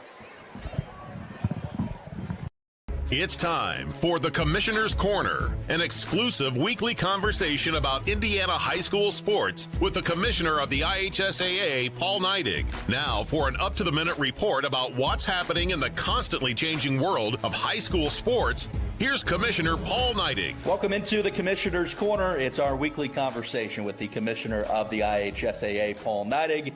I'm Brendan King. It's football season. We've got a lot of ball to talk about, Paul. And, of course, week 1 of the IHSAA boys football season just wrapping up. We are right into the thick of it now. It's an exciting time of year, is it not? It is. It's exciting. The lights came on Friday night, so to speak, and those Friday night lights where communities gather in that time-honored tradition of following their high school team kicked off. And I know got a lot of reports of really good football around the state, and we're just excited. I mean, there's so many things going on. All of our fall sports programs are in full swing, and it's always exciting to get back to a new school year and watch the students have an opportunity to participate with the name of their school, their community on their jersey. Well, and this time of year matters for a lot of reasons. For coaches to finally be back in game action, players the same thing, the fans getting to attend games, but also for the community, Paul. At night at 10 o'clock, 11 o'clock, these restaurants that stay open late, they're getting the business from people leaving games. It impacts the whole community.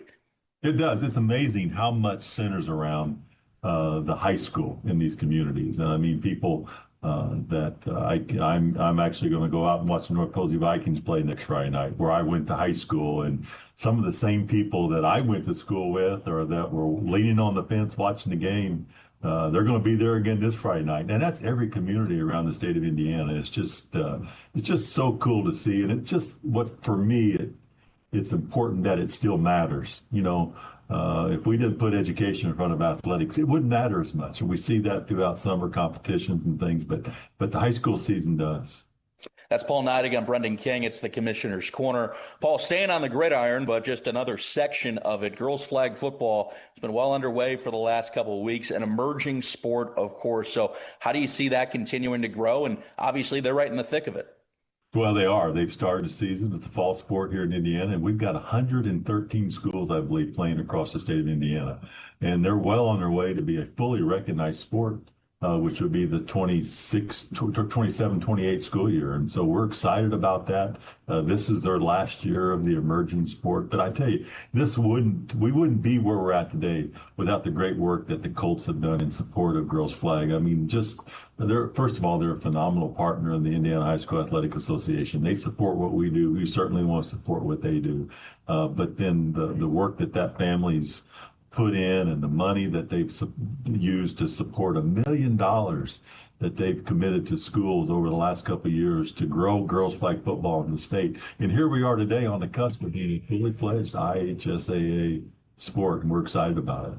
It's pretty amazing. And obviously unified flag football as well continues to take steps. The pairing show for unified flag football is less than a month away from us talking at this point. So that continues to fly. On the unified specifically section of it, Paul, where does that sport continue to grow, and where do you see that going?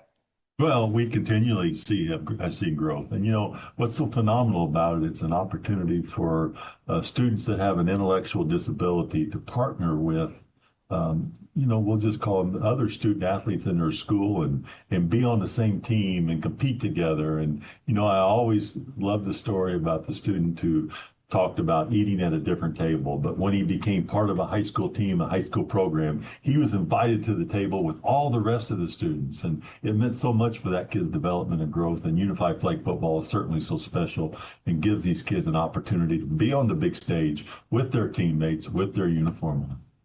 So we've got gridiron action from week one of IHSAA boys football. We've got girls flag football moving right along in the unified section as well. Paul, it's an exciting time of year, and there's going to be a lot to talk about here on the Commissioner's Corner. And before you know it, we're going to get to the winter as well. Before you know it, we're going to get to Lucas Oil Stadium. So looking forward to chatting all about it with you over the next few weeks, and hope you have some fun back at the alma mater next week, my man. I've always loved going back home. Talk to you next week, Paul. Very good. We'll see you soon. Thanks for listening to The Commissioner's Corner with IHSAA Commissioner Paul Neidig, and thank you for your continued support of the high schools in your community.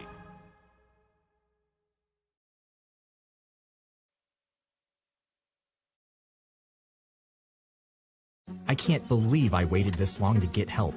High cholesterol runs in my family, so I know I needed to get tested every few years. If I didn't get checked out, I might not have known till it was too late. I never would have guessed I had diabetes. Between the stress and the kind of food I was eating, my blood pressure was through the roof. HealthLink made it easy and affordable to get tested and put my mind at ease. Call to schedule your health screening today, because good health can't wait. At Athletic Performance Factory in Highland, Indiana, we push you to be bigger, faster, stronger, more explosive. Challenge every muscle with our cutting-edge sand speed and agility training. Build rock-solid strength and core stability to dominate on game day. Rent our full-size outdoor turf field for team workouts and practices. Improve your swing, boost your field skills, and protect your arm with expert one-on-one baseball and softball training built around you. We develop the entire athlete, mentally and physically. Athletic Performance Factory, where athletes are made. At American Testing Services, based in Hobart, Indiana, we specialize in NDT drone inspections and heat treatment services for local mills, fab shops, and facilities across the country. From Northwest Indiana to nationwide, we deliver precision, safety, and reliability. American Testing Services, America's trusted name in NDT. You ready? Let's go!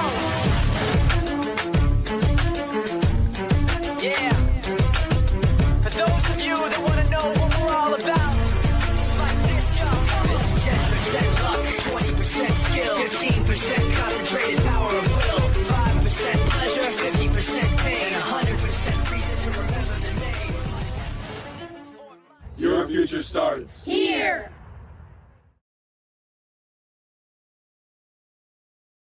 Sometimes the hardest part of improving your business isn't coming up with a great idea. It's knowing what to do with it. Chester Inc. Architectural and Construction Services is ready to meet all your industrial and commercial construction needs. Whether it's a small build-out or a complete construction project, Chester will design, build, and finance. Our team eliminates multiple contractors, providing you a single point of contact while staying within your budget. Chester Inc. Architectural and Construction Services, turning your ideas into realities. From lighting up Friday night football to powering the classrooms that shape the students of Lake County, IBEW Local 697 is proud to support our region's schools and the communities we call home. A career as a union electrician could be your next great move. Your next cap might be a hard hat. IBEW Local 697, powering futures, powering the region. Welcome back to Football Night on the Region Sports Network. Halftime here at Lake Central, where the visitors, Hanover Central, lead 17-13.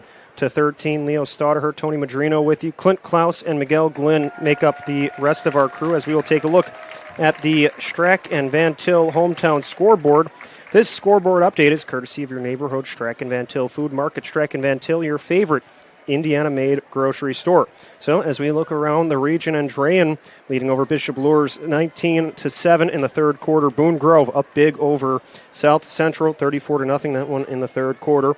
Calumet up over River Forest 24-6 in near the half at that one. Chesterton and Morden in a close one, 13-6 approaching the half, as we see another close game between Griffith leading 14-13. Griffith in a much closer game than they had last week, while Munster team, we saw last week, you have to watch for in the second half as well. Wheeler up big over Kankakee Valley 35-0. Lowell leading LaPorte 14-7 in the second quarter. Merrillville on the road in Lafayette taking on the Jefferson Broncos. It is Lafayette Jeff leading 28-21. Detroit Cass Tech leads over Michigan City 49-0 in the third quarter of that one. Crown Point and Pike in a close one. The Bulldogs lead over the Red Devils 17-6. Hobart and Portage, the Brickies, lead in the second quarter 14-7. Valparaiso leading big over the South Bend Riley Wildcats 28-0. And Highland with a lead 21-0 over Whiting. So looking around, some close games, some blowouts, kind of still making sense of everything in week two. We have another good one here in our hands too. Hanover leading 17-13. And Tony, we saw an eventful first half. Both teams maybe with a couple hiccups. There were some penalties. There was a fumble on the punt. But all told, that was an exciting first half, and I'm excited to see what we can see in the third quarter. Yeah, definitely. Both teams, still getting those hiccups out of the way. Only second game of the year, but looking good. Costly turnovers, have affected both teams in this first half, and they're kind of building off of it, though. They ended the first half strong, both sides, and you've seen a nice little push from Lake Central right there at the end of the first half, and you got a nice touchdown right there from Hanover right before that, and they're going in the right direction. And this is how we got here. Hanover Central would go on a long drive on their first drive, eventually able to cash in for 3 on a field goal with 5 minutes left to go in the first quarter.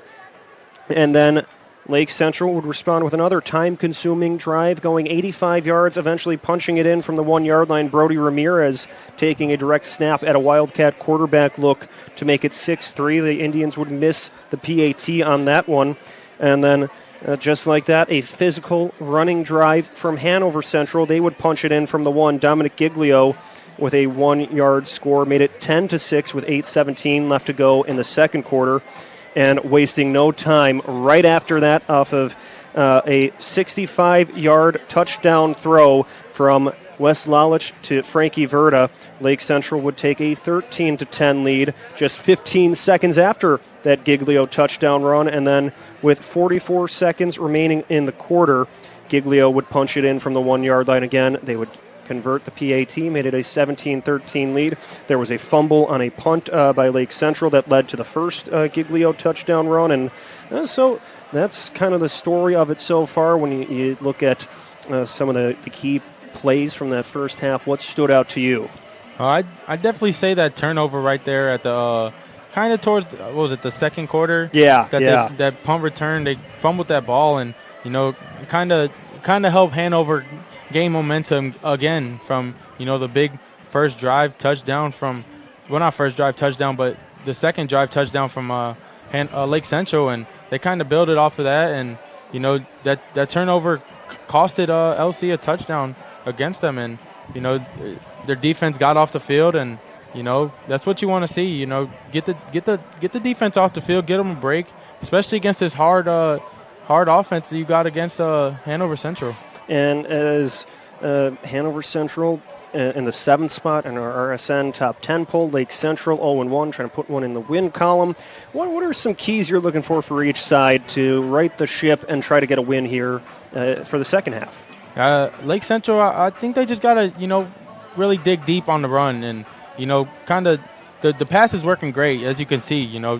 Lalich and Verda are just a dynamic duo, and that's going to be there. You want to establish this run, and especially coming out the first half, you guys, they showed that the pass worked, and so now I think it's time to get your hands dirty and put the ball down the throat and go downfield and score a touchdown on the ground. Yeah, you're right. We haven't seen too much of the established run game from Lake Central. It feels like we saw a couple scrambles from Lalich, but other than that, every time they run, it seems to be just getting stopped in the middle. So that's a good point. They need to find ways to get some yards on the ground, because it's hard to live and die by the passing game. So that strong running game, as you see from Hanover, is really helping them set the table well. So we'll see just what adjustments are made in the third quarter. That's coming up in a little bit. We will continue getting you ready for more action between Hanover Central and Lake Central. So stick around. You're watching Football Night on the Region Sports Network, the only game in town.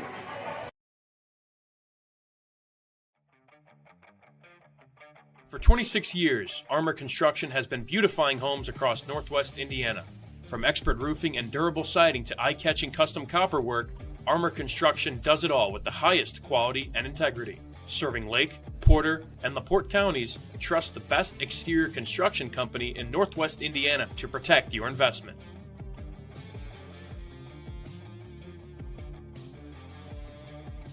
Navigating Medicare doesn't have to be overwhelming. Crown Point's Christina Cherenko is a licensed insurance agent helping clients locally and nationwide with Medicare Advantage, Medicare Supplement, and separate dental, hearing, and vision options. Her personalized guidance is always free. Call Christina today at 219-444-0304 or visit KIGcares.com.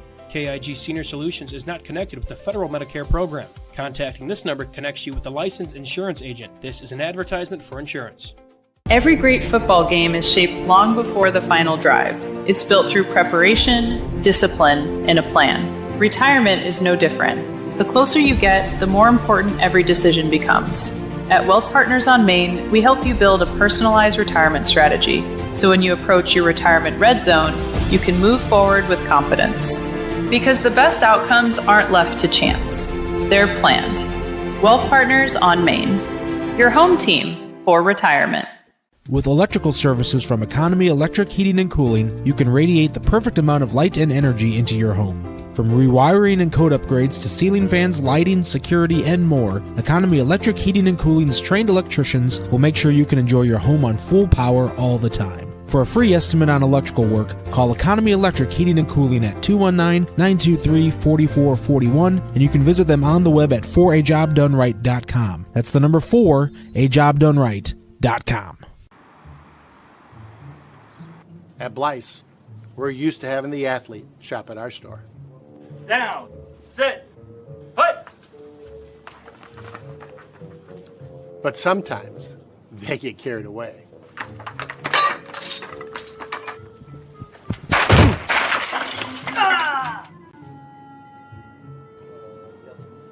Blyce, this is where the athlete shops. Is your home ready for a refresh? Trust the cleaning and restoration specialist at Master Clean. For over 40 years, Master Clean has helped Northwest Indiana homeowners keep their homes looking their best. With professional carpet and upholstery cleaning, tile and grout cleaning, pet stain and odor removal, and more. With honest pricing and satisfaction guaranteed, you can count on Master Clean to get the job done right. Call 219-662-7838 or visit mastercleanselect.com today. Master Clean. Life happens. We help clean it up. Flip the switch, a light turns on. Press the button, machines and instruments come to life. Touch the screen, communicate with the world. Simple tasks, guaranteed results, every second of every day. That's the power of power. And that's the power brought to you by the NECA contractors and electrical workers of Local 531.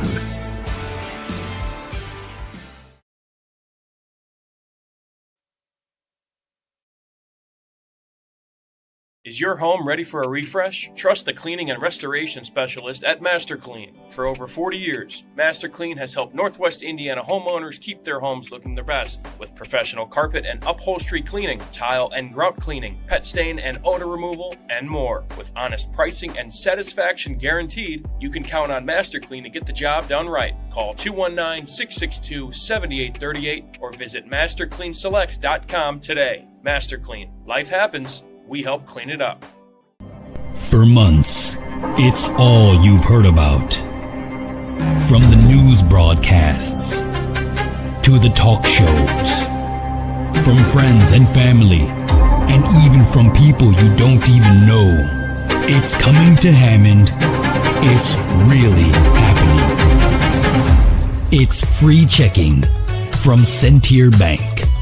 A perfect account for everyone.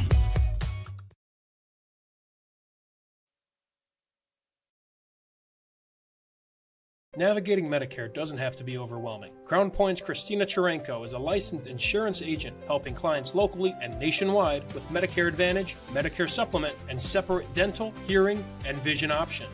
Her personalized guidance is always free. Call Christina today at 219-444-0304 or visit KIGcares.com. KIG Senior Solutions is not connected with the federal Medicare program. Contacting this number connects you with a licensed insurance agent. This is an advertisement for insurance.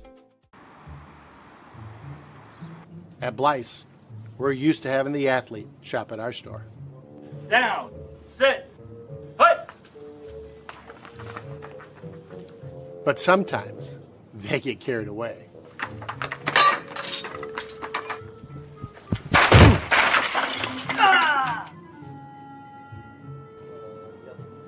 Blyce, this is where the athlete shops.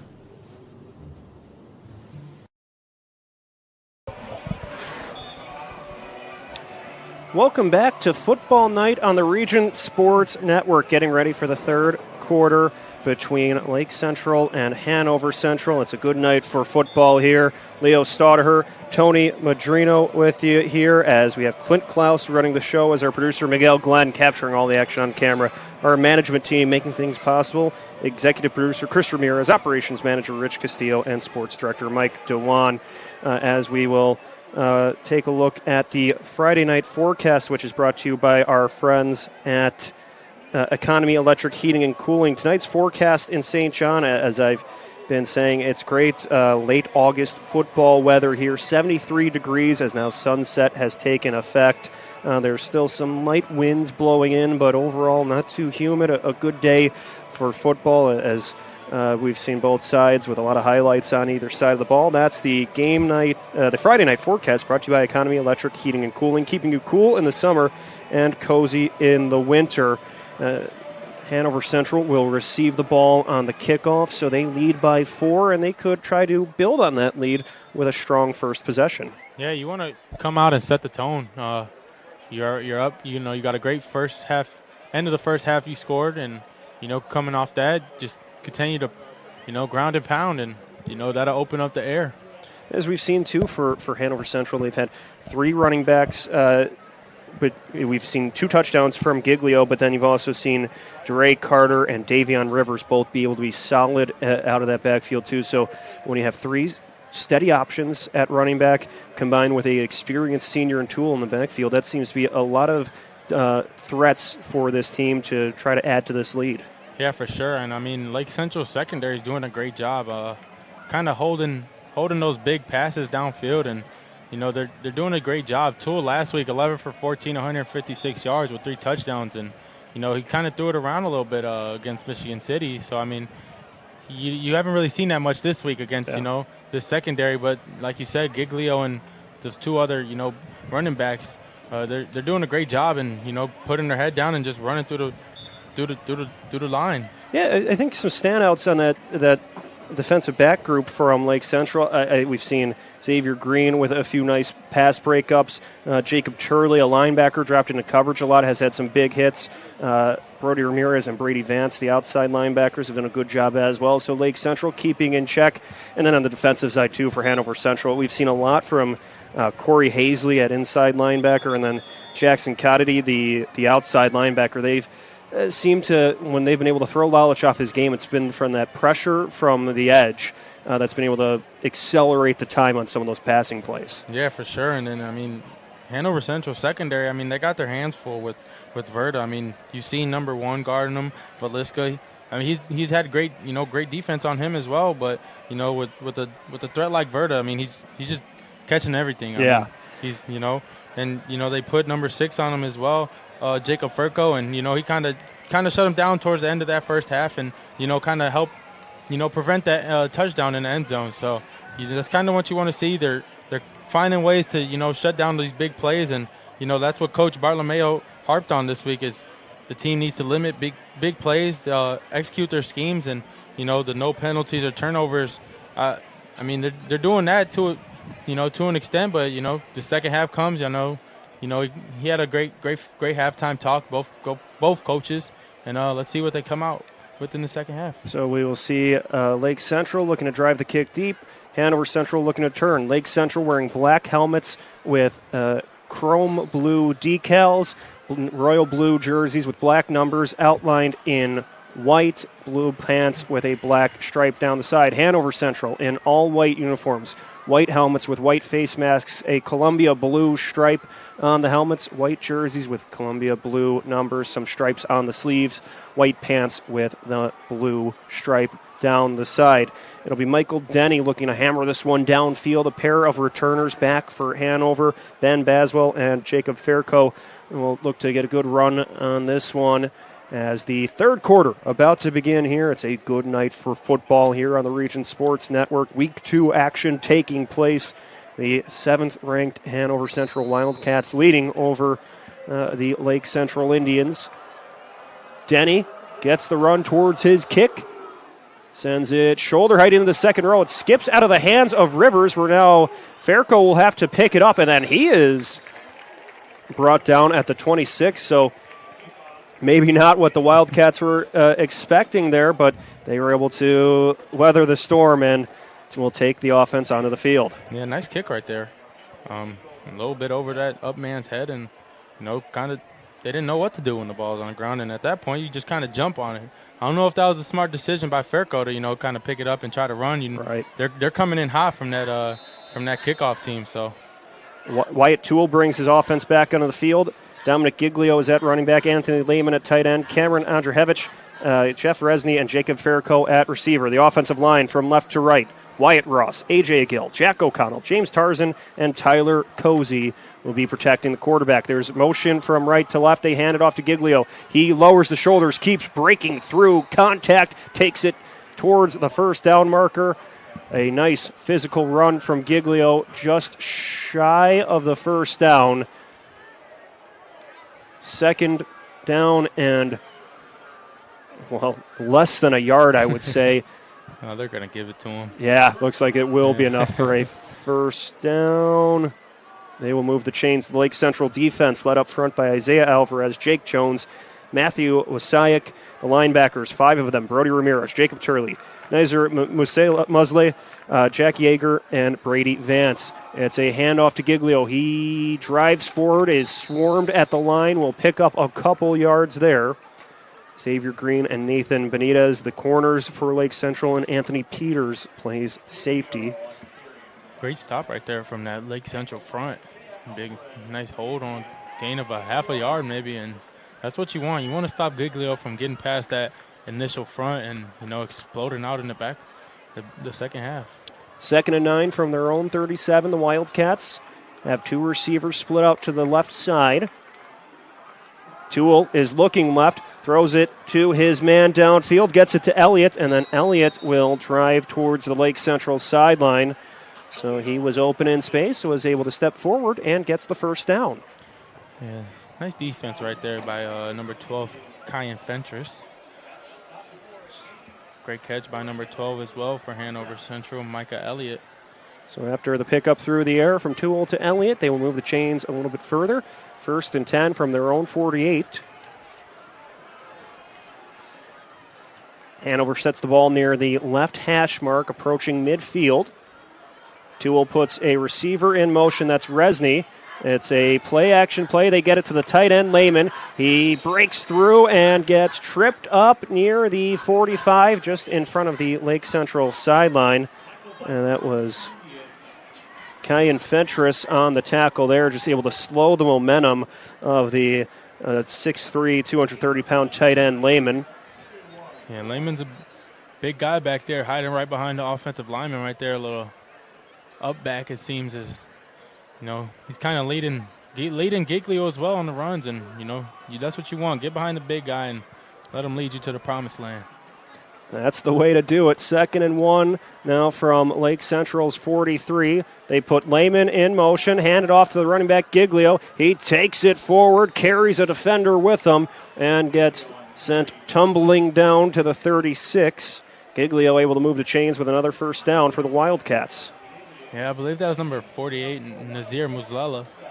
He kind of got in the backfield, but a little 1 second late and just missed Giglio with his explosiveness. He's just blowing right past. And with that pick up through the ground, Giglio's now at 100 yards on the outing still, with plenty of game left to add to that.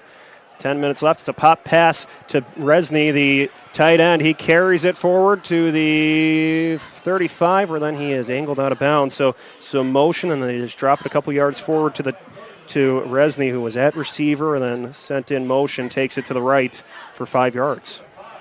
Yeah, nice way to set the edge over there and allow Resney to use his speed and, you know, get a nice gain of 5 or 6. 2nd and 5 from the 33. Lake Central trying to stand tall now, getting backed up into their territory. Hanover leads 17-13. It's the opening drive of the third quarter. Toole sets things up. Everybody close by in a bunch formation. 2 receivers to either side now. They put Resney in motion again. Toole climbing back into the pocket, heaves it downfield. It's caught by Lehman, and he will step into the end zone. 33-yard strike from Toole to Lehman, and the Wildcats add to their lead. Yeah, that was just a great play by Coach Bartolomeo over there, but do have a flag on the play, and fortunately that touchdown's coming back. It looks like it will be a hold on the Wildcats, so all that excitement will quickly be erased as they will have to try to do it over again. Great play by Coach Bartolomeo, though. I mean, that Lehman scored 2 last week, and one of the touchdowns was similar to that. I mean, he just found a way open, and there was plenty of receivers downfield. I seen another guy downfield, and I think it was number 12. And they just kind of got lost in the backfield, and, you know, you don't want that. You want to eliminate these big plays from, you know, that Lake Central defense. So certainly a learning experience for the defense of Lake Central. They catch a break. It's now 2nd and 15 for Toole and the rest of the Wildcat offense. He has Giglio to his left. They'll put another running back or receiver in motion. Another one of those quick pop passes. He dives forward near the left hash marks, picks up a few of those lost yards from the penalty. Brody Ramirez in on the tackle for Lake Central. So we've seen out of the break, Hanover really using that motion and those quick sweeps to their advantage to try to get some quick yards. Yeah, they're kind of throwing off these linebackers in secondary for Lake Central's defense, and, you know, kind of finding these big gains, and that's what kind of happened there. I mean, Giglio's pounding the ball, and that opened up that pass. 11 yards to go on third down from the 39. Toole in the backfield this time. Shakes off the pass to his right downfield, and it will land incomplete at the 5. He was looking for Furco, but unable to complete that one. It brings up fourth down and 11 to go from the 39. We'll see how Hanover chooses to play it. Looks like they got the punt team coming out. Great defense over there by number 1, Xavier Green. Kind of kept Furco towards the sideline, and, a good ball would have been in the end zone, back corner towards that pylon. But, Toole's going to look back at film and, wish he threw that one a little bit deeper, a little bit more in the air, and allowed Furco to get under it. But great ball, great defense, and, yeah, that's one they wish they're going to have back. But and the Indians looking to avoid any mishaps like we saw on the last punt as Desiderio lets it fly. It skips at the 10, still rolling towards the 5, where Carpenter Mansfield picks it up and tries to run it forward before he is then upended at the near the 5, not able to get much going there. That was a tricky spot to handle. You didn't want the Wildcats to try to down it inside the 5, but he didn't have much room to go. It will be a new possession for the Indians on their own 5-yard line. Great punt right there as well. I mean, you would have thought it was going in the end zone for a touchback, but it kind of slowed down, and he had no choice but to pick it up, or else they could have been on the 1-yard line, and it's not where you want. They're a little backed up right now, but now it's time to pound the ball down. So a long field for West Lallich and the Lake Central offense. They have it on their own 5-yard line. 9 minutes, 10 seconds to play in the third quarter.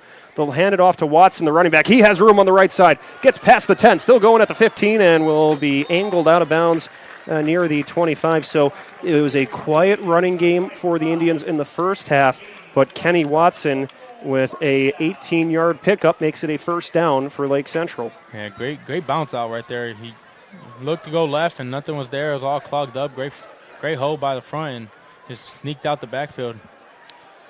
Hiding behind those big offensive linemen for Lake Central. KJ McClanahan, Ricky Beam in the third, AJ Minchuk, Lucas Zaris, and Aiden Wells, the offensive line group from left to right for LC.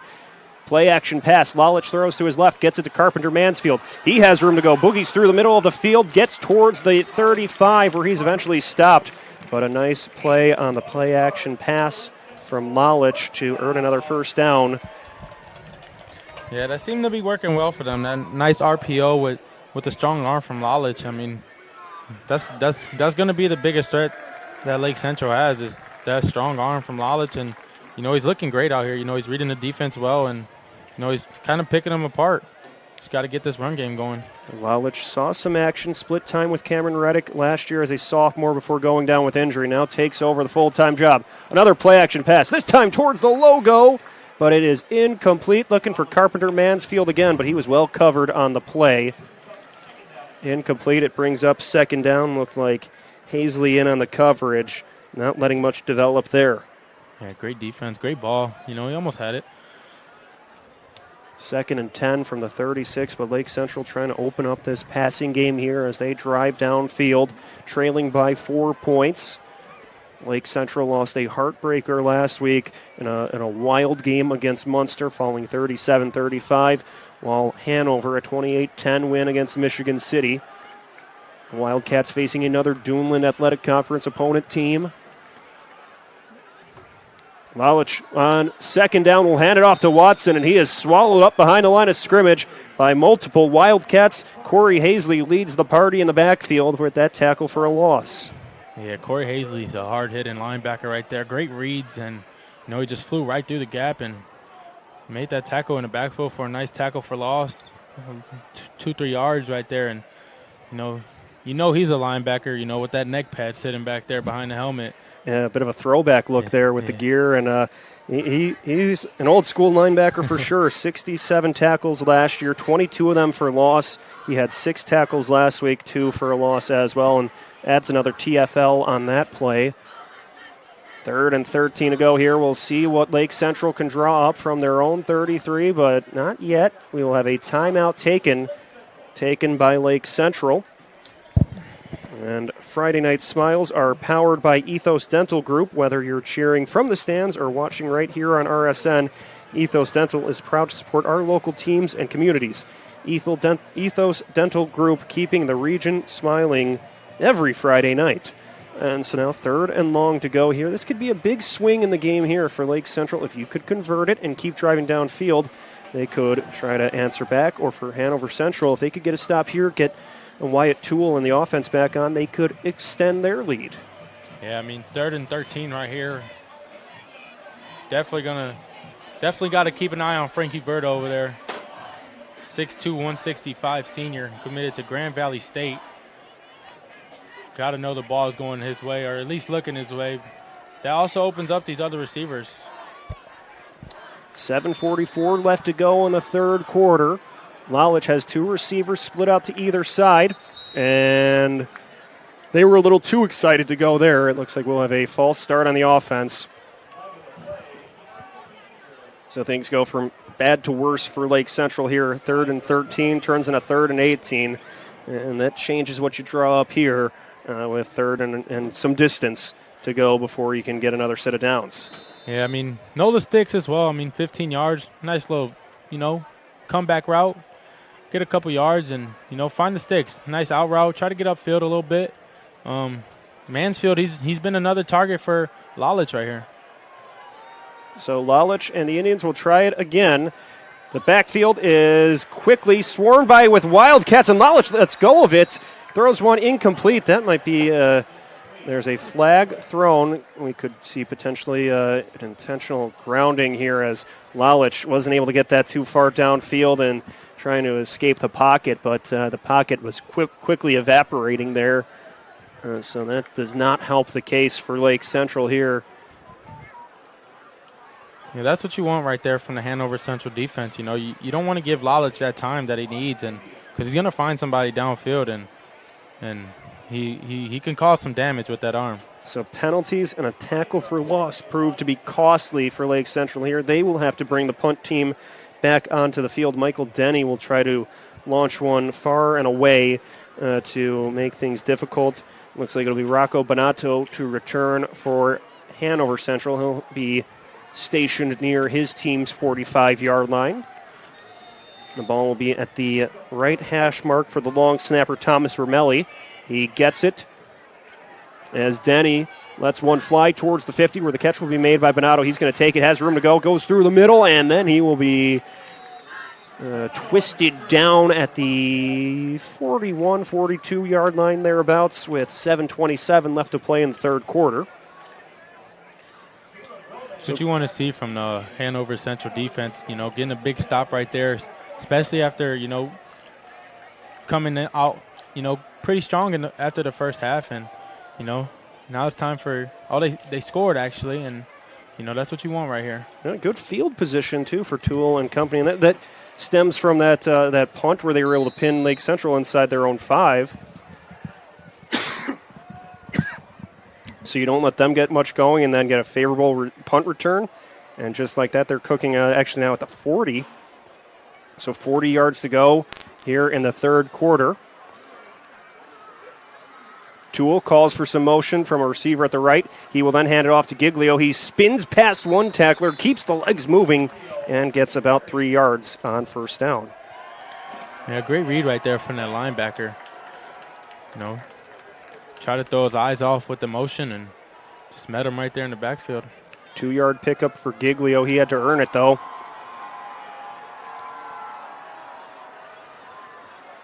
As Toole and his troops get back to the line, they have Lehman at tight end just behind the left tackle. It's another handoff to Giglio. Lake Central hustles to get to him, but he keeps driving forward, getting past the 35.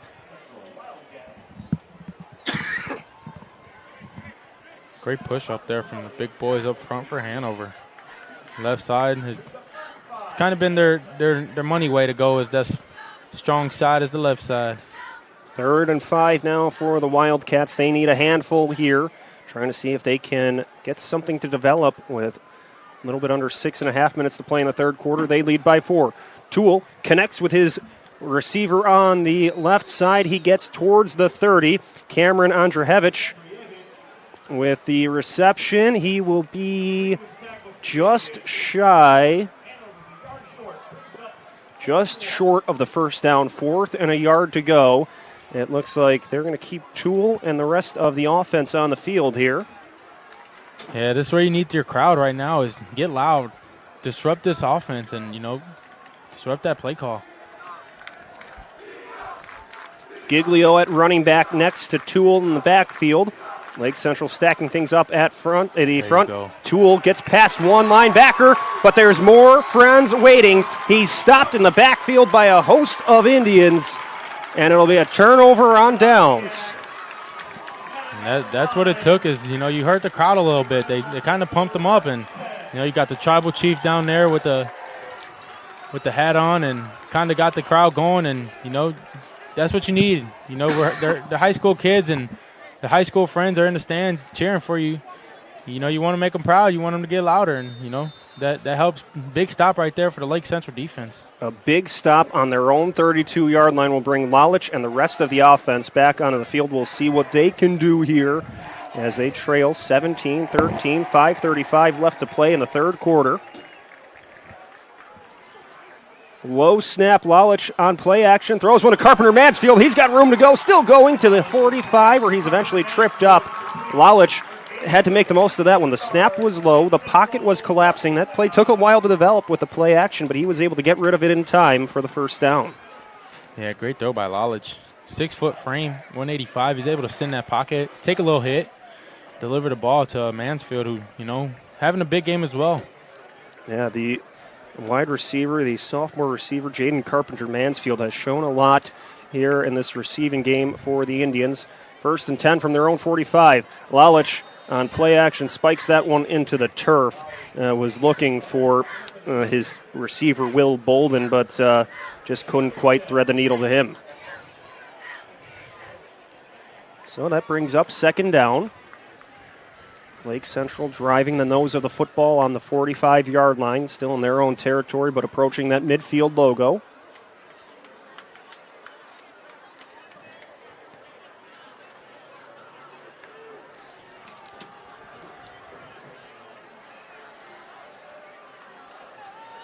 Lalich puts a receiver in motion.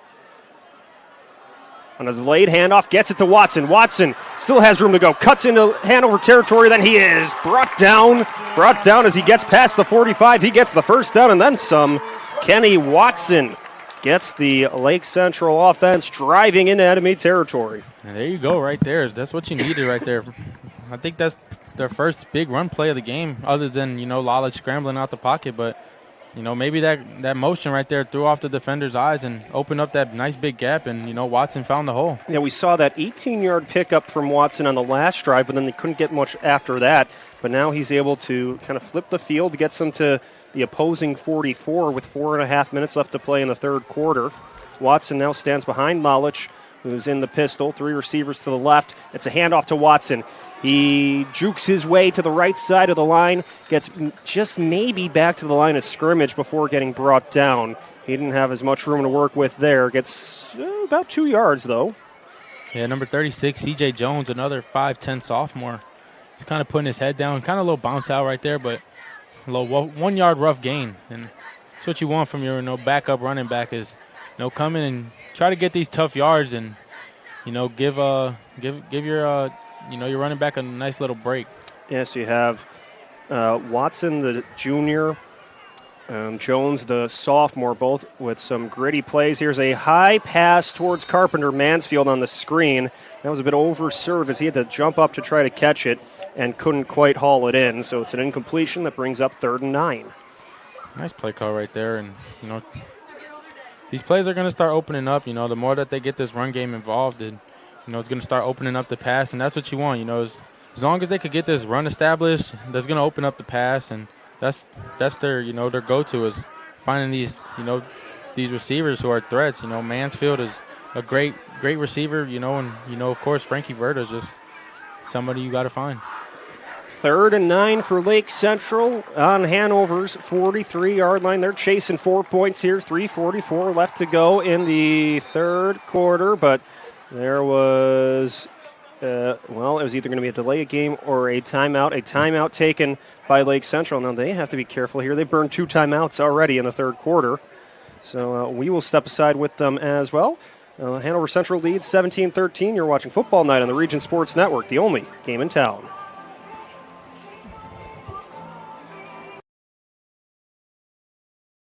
Get Pulse Technology on your team and score a touchdown with our managed print and copier services. Cover your bases with our IT and technology solutions, or hit a home run with our wide selection of office supplies. Scoreboards or AV solutions from Pulse Technology. That's a slam dunk. Or go for the grand slam with our office furniture and design services. Get in touch with us today.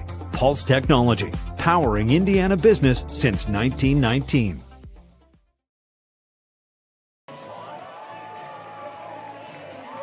Welcome back to Football Night on the Region Sports Network. Be sure to stay connected with all things Region Sports, as we are always active on Facebook, YouTube, Instagram, X, and at our website at regionsports.com. Celebrating over 25 years, we are proud to still be the only game in town. So 3rd and 9 for Lake Central, playing in front of their home crowd. Lalich was trying to put a receiver in motion, but there was some movement and a false start on the offense. So out of the timeout, Lake Central takes a penalty. You go from 3rd and 9 to 3rd and 14. Makes things a little bit more difficult here as they're trying to get a drive together. Yeah, that's not what you want right there. Already being backed up a little long 3rd and 9. Just make it another hard 3rd and 14. And you kind of got to go to the pass right here. And another concern is you've burned now 2 timeouts in the second half for Lake Central, so you might need those in the fourth quarter, especially trailing here. Yeah, you got to, don't score right here. And, going into the fourth quarter down by 4, you need those timeouts, especially, those last couple minutes, 2-minute drill. Oh, no, as there's going to be another penalty on the Indians. There was a lot of movement before that one was snapped, so it is almost unbelievable. A 3rd and 24 now.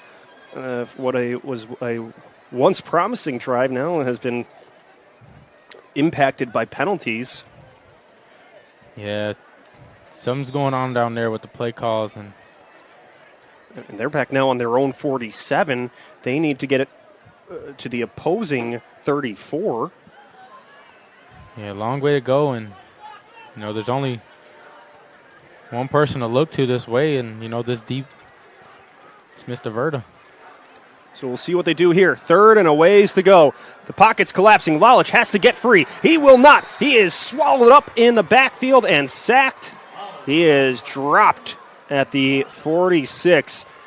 There were a few Hanover players. James Tarzan was leading the charge there, and he was surrounded by a few different players in white helmets. Dropped there for a loss. It's 4th and 20. Yeah, James Tarzan up nose at the nose position. The punt from Denny flies in the air downfield towards the 20. Fair catch will be signaled for at the 25. As that was Rocco Bonato able to camp out under, makes the catch, and there will be a flag thrown as there was some potential contact. Bonato, and so the penalty will occur against Lake Central, and that is not what they need there. Adding to what's been a troublesome third quarter. Or no, we'll get this all figured out. This penalty will be on Lake Central. And that's a tricky one to make sense out of, as Bonato might have, don't want to say ran into contact there, but he was on the move too and found maybe a player in a blue jersey to make contact with, and well, that takes them from the 25 to the 40. Wyatt Toole leads the Hanover Central back onto the field. It's an option. He's going to keep it. The quarterback slides down near the midfield logo. Gets a healthy pickup on first down, about 7 yards. Yeah, nice read right there by Toole. He's seen everybody collapsing, and, sometimes you got to pull it and run with it, especially when you got a guy like Giglio in the backfield. with you, and that's where all the attention's going, and that's kind of helped open up some other plays for the Coach Bartolomeo and his offense. 6 yards on the ground for Toole. He hasn't been called upon to run much, but they called his number there, and he was able to pick up a good gain. 4 yards needed now. He's going to pass, throws to his right to Lehman. Lehman leads forward, keeps going, gets to the 40, still twisting and turning, walking along the sideline, and now he is pushed out of bounds. Anthony Lehman does not give up on the play, gets a long first down run after catch for the Wildcats. Yeah, big, strong Anthony Lehman over there. 6'3", 230 senior. Just sitting out there in the slot position, nice little screen play, and it's a big boy you see running down the field right there. And he took a few players in blue jerseys with him for the ride there. It took a crowd to eventually stop him. A long pickup, 1st and 10 from the 26 for Lehman. As now Toole gets ready to work here. Giglio back in and running back to his left. They'll hand it off to him. He has space breaking through the middle of the line, still keeping the legs going to the 20, where he's eventually brought down, but the senior running back has 2 touchdowns on the day, keeps working on the ground. Yeah, he's just running straight through arm tackles. I mean, Giglio's not a big guy. He's down there at 5'10", 175, and he's just plowing, He's putting his head down and, running through all these arm tackles, and, you got to get on his feet. After a physical 6-yard pickup on the ground, it'll be a 2nd down with 1:17 left to play in the 3rd quarter. Toole in the shotgun. Play action pass. Throws sidearm to his right to Lehman. Lehman shoulders through one defender, but barely able to get back to the line. They were trying to work things on that screen, but not much cooking there. Lake Central read it well. Yeah, that's usually a play that works for Lake Central. I mean, Lehman racked up 5 catches for 62 yards last week, and a lot of those are off that RPO right there where he just sneaks out of the backfield, and Toole finds him, and he gets the ball. He's gonna get a couple yards. 42 seconds on the game clock, 16 on the play clock, 4 yards to go on 3rd down. Toole lofts one in the air towards the sideline, and that looks like it will be enough for the 1st down. Just like that, Hanover Central has entered the red zone, sponsored by Wealth Partners on Main, the Retirement Red Zone, your home team for retirement planning, securities, and advisory services offered through Prospera Financial Services, member FINRA and SIPC. 33.3 seconds left to go. It'll be 4th down and a yard to go, but they are inside the 20, so they're still in the red zone, and it looks like they will... Maybe a little measure here. Yeah, try to determine what to do. 33 seconds left to go here in the 3rd quarter. Great catch over there on the sideline. So everybody watching to the officials on the far side. Where is the football? It will be enough for the 1st down. The Hanover Central student section certainly thinks so, and it is. So that will be a 1st down at the 16 for the Wildcats. But a big spot here. You don't want to say this could be the game on the line here with this series, but if Hanover can score, make it not an insurmountable lead, but a much larger lead going into the 4th quarter, or very early in the 4th quarter, as they will hand it off to Baswell, the running back. He will scamper forward for a few yards towards the sideline. Doesn't get there, so the clock will keep running, and that will do it for the 3rd quarter. Hanover Central driving inside the 20 here. They're at the 13. They lead 17-13 after a scoreless 3rd quarter. We will head to the 4th. You're going to want to stick around. And we've got a good one here at the Burial Ground. You're watching Football Night on the Region Sports Network, the only game in town. Get Pulse Technology on your team. Hit a home run with our managed print and copier services, IT and technology solutions, office furniture and design services, office supplies, scoreboards, and AV solutions.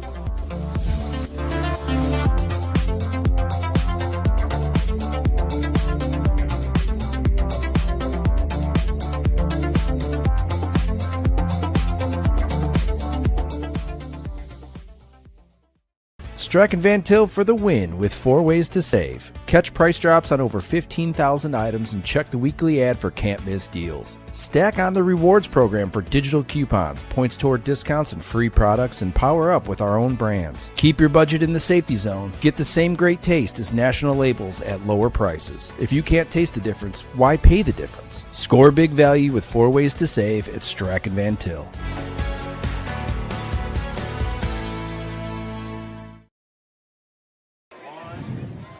Welcome back to Football Night on the Region Sports Network. Leo Staudaher, Tony Madrino with you here. Clint Klaus and Miguel Glenn make up the rest of our crew. Our management team led by executive producer Chris Ramirez, Rich Castillo, and Mike Dewan. As we have a solid game between two local rivals meeting for the first time on the gridiron.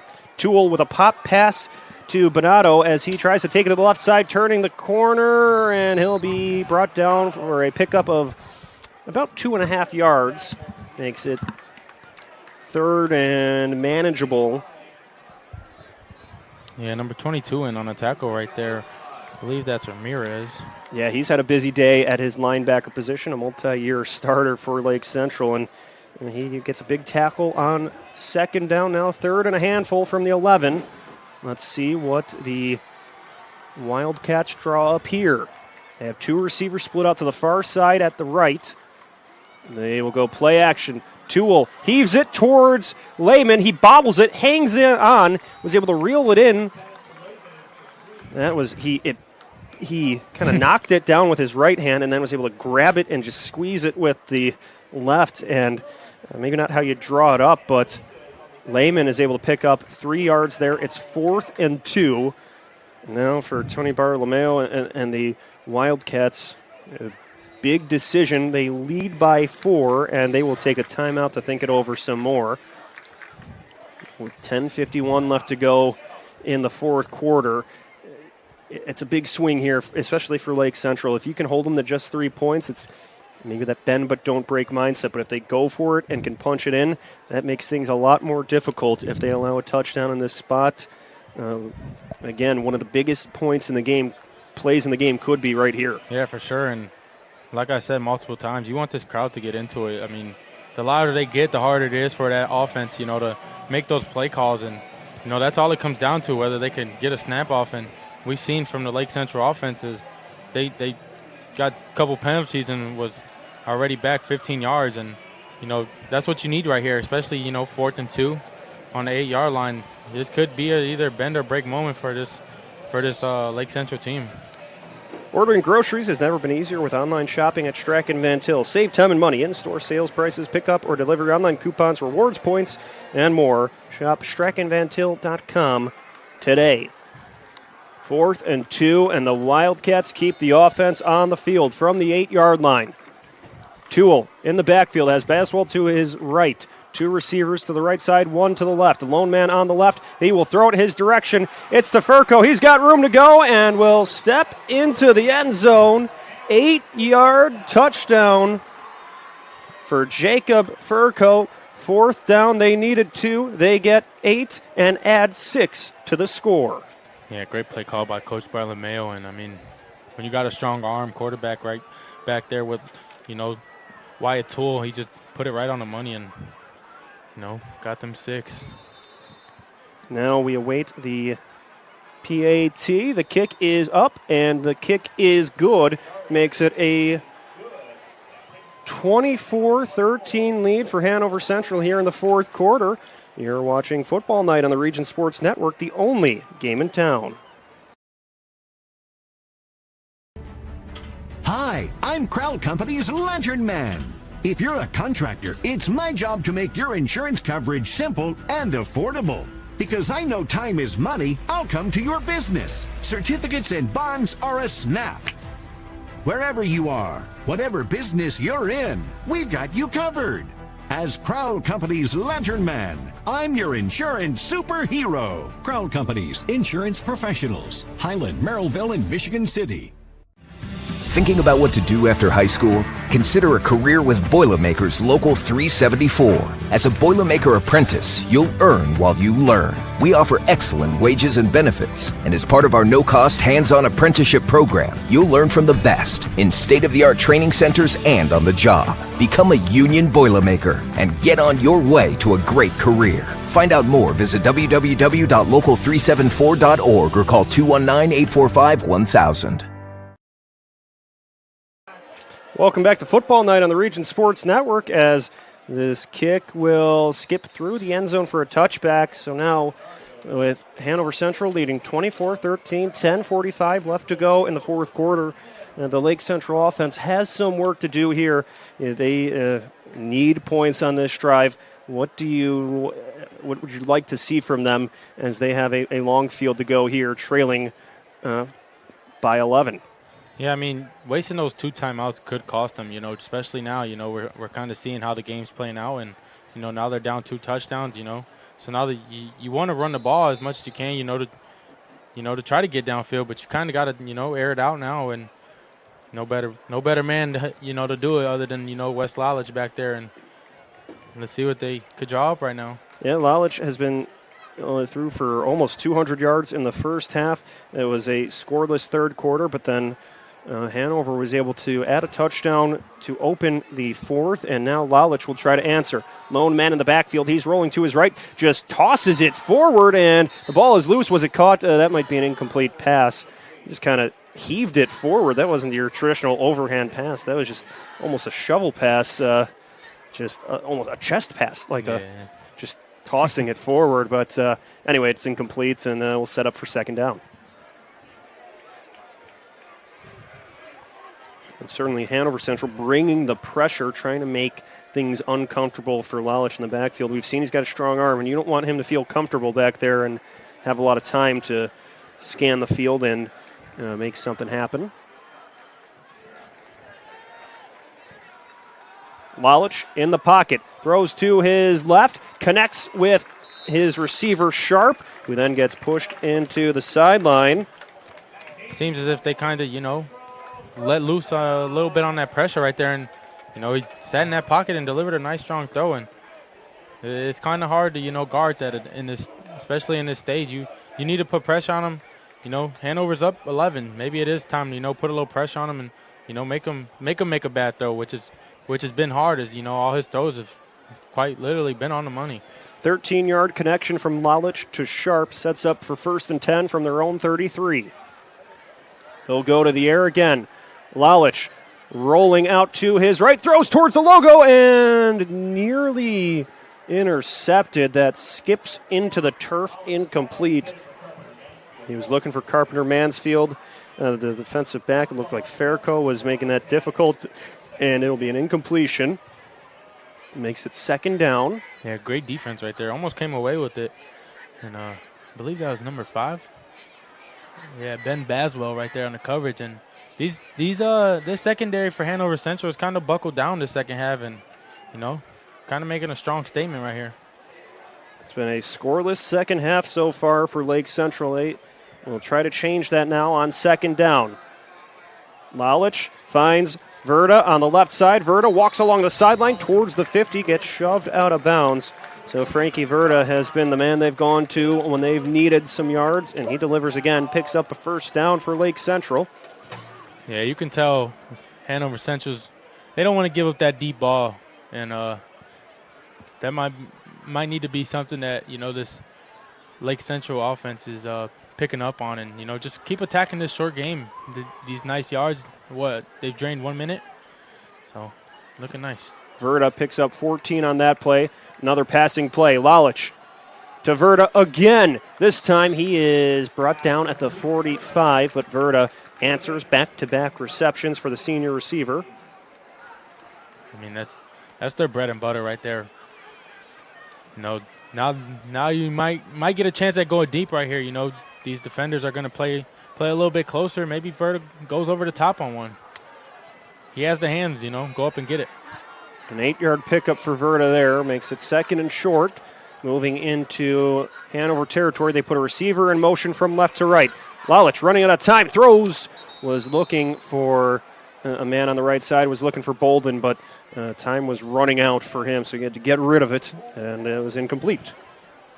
Number 14 for Lake Central, Kenneth Watson, kind of standing back there like, Ashton Genty. It's kind of the new wave for these running backs, kind of stand back there like, Michael Myers look. Put a little intimidation, on that defense. And we'll see if Watson can deliver that here, as he's had a couple big runs here in the second half, but now 3rd and 2. We could see them go to the ground game here, as it's been a healthy dose of pass plays. That's exactly what they do. They go to Watson, but the Wildcats were waiting for him. They'll hammer him in the backfield for a loss of 1.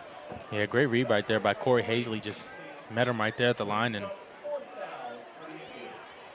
so 4th and 3. What will they do here?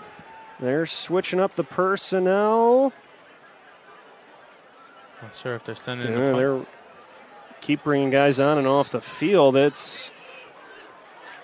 looking for the punter. I don't see Denny out there. Are they going to burn their last timeout? I think they will. Somebody took a timeout. It'll be Hanover that takes the timeout.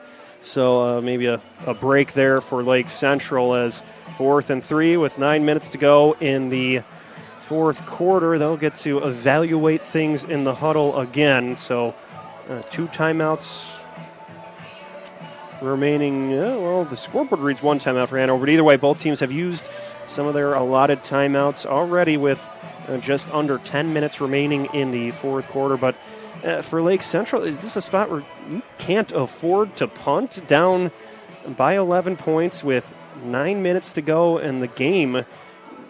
What, if they go for it here, what type of play should they try to draw up to get these yards and extend the drive? Yeah, it seems like they're possibly bringing in the big boys, By 11 points with 9 minutes to go in the game. What, if they go for it here, what type of play should they try to draw up to get these yards and extend the drive? Yeah, it seems like they're possibly bringing in the big boys, maybe try to, get a big push right here. And, I see number 10 out there for Lake Central, Jacob. Yeah, we got a ball game here. It seemed as if Toole kind of messes the leg up, I'm not sure, on that throw or previous play, but kind of looked off throwing that ball right there. So the incompletion, he was looking downfield, but a little underthrown. So Aldo Desiderio will roll to his right, launches it downfield. And now the catch made by Carpenter Mansfield. He's got room to go. Weaving to his left to the opposing 40. There's a flag thrown behind the play. There are 2 Wildcat players down. Jaden Carpenter Mansfield with a long punt return, but this one might be coming back. And, oh, boy, that's not a sight you want to see. 2 injured players for Hanover and a penalty marker on the field. This is, well, we'll just wait to see what the call ends up being. Blindside block, maybe. Yeah, it's not what you want here, especially after that return. Kind of brings them back a couple yards. You energize everybody getting into enemy territory. A long punt return. Now you go the opposite direction. As we'll see where they start. Looks to be their own 30. Cool. 1st and 10 in their own end of the field from their own 31 for Lake Central. They trailed 24-21. They brought it a little bit closer with a 23-yard touchdown throw from Lalich to Verda. They converted the 2-point conversion. And now they go with a Wildcat look at quarterback. That was not Lalich in the backfield. That was Turley in at quarterback. Hands it off to Ramirez, who gets 3 yards. It seems as if they're just trying to get this run game going and, kind of wear down this Hanover defense, and who's been playing a strong game. And I believe Corey Hazley went down on that punt, so got a new middle linebacker in there. And so Hazley out momentarily. 2nd and 7 now, 4:46 left to go. Turley in as the Wildcat quarterback, a couple of extra linemen in the backfield. Time running out, 4 seconds on the play clock. They hand it to Ramirez. Ramirez running with a full head of steam. Takes a defender with him for a ride and gets twisted down at the 40. Brody Ramirez getting it done on both sides of the ball here for Lake Central. takes that one to the 39. It'll be 3rd and 2 here. Yeah, it looked like Turley was looking at the play clock over there. I'm not sure if they're running off time here and maybe settling for the tie or what, but they're kind of taking their time. Yeah, and they're down. Each team only has a timeout left, so you don't necessarily have that advantage in your pocket. And I'm looking to see maybe when they'll bring Lalich back in, or if there's something with him as they go Wildcat again. Turley will follow the lead to the right. He gets there, drives the pile forward, gets enough for the first down. So another first down for Lake Central. They get to their own 43, 3:47 left to go here. Hanover leads 24-21. I mean, they did miss two kicks. They missed one extra point and then didn't go for the field goal. So they've left some points on the board here. They made up for the missed PAT with that 2-point conversion, but still 3.5 minutes to go here. Still in the Wildcat. Turley hot foots it forward, gets past the 45, and then brought down at the left hash mark. So Turley, it's still the Jacob Turley, the senior, middle, works as one of their linebackers, but he's been working as the Wildcat quarterback here, and as Brody Ramirez, another linebacker with him in this Wildcat look. Turley on a sweep to the left, follows the lead of a couple blockers, takes it into enemy territory, brought down.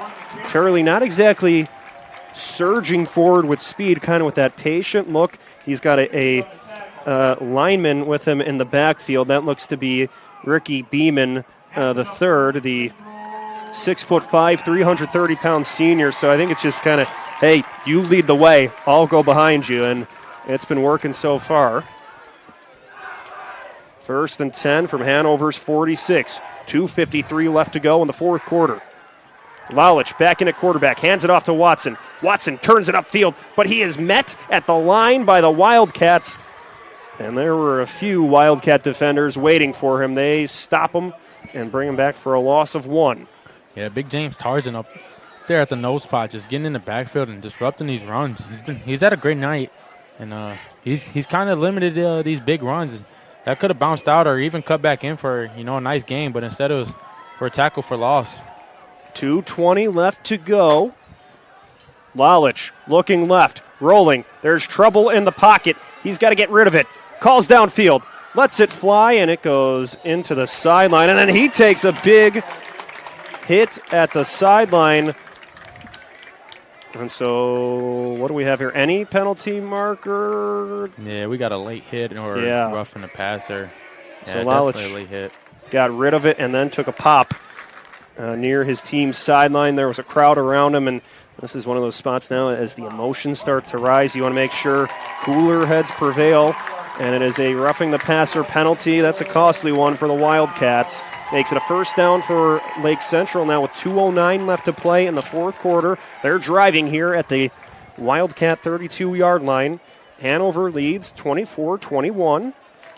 Yeah, I mean, they're close. I mean, maybe give it 10, 15 more yards, and they're in field goal position, which will tie this game. And not sure if that's what they want or. Lalich hands it off to Watson. There's trouble. He breaks through one tackle and makes something out of nothing there. Kenny Watson, as soon as he took the handoff, had a defensive lineman waiting for him, just drove right through him and then explodes through the line, gets 2 yards when that could have been a bad result. And now with under 2 minutes to go here, Ramirez looks like he's going to trot back out there. 20 seconds on the play clock, and Lake Central still sorting things out. Jones in at running back. Ramirez will be at the H-back. Yeah, Big James Tarzan just disrupting those runs. 2 receivers to the near side on the left, 1 out far on the right. They hand it off to Jones. The ball is loose. The ball is loose, and a lineman pounces on it. The Wildcats will recover the fumble. Anthony Gill was waiting for that one. It slips through the hands on the handoff from Lalich to Jones, and then Gill leaps on it, and that could put this one on ice for the Wildcats. Wow. Yeah, what a game.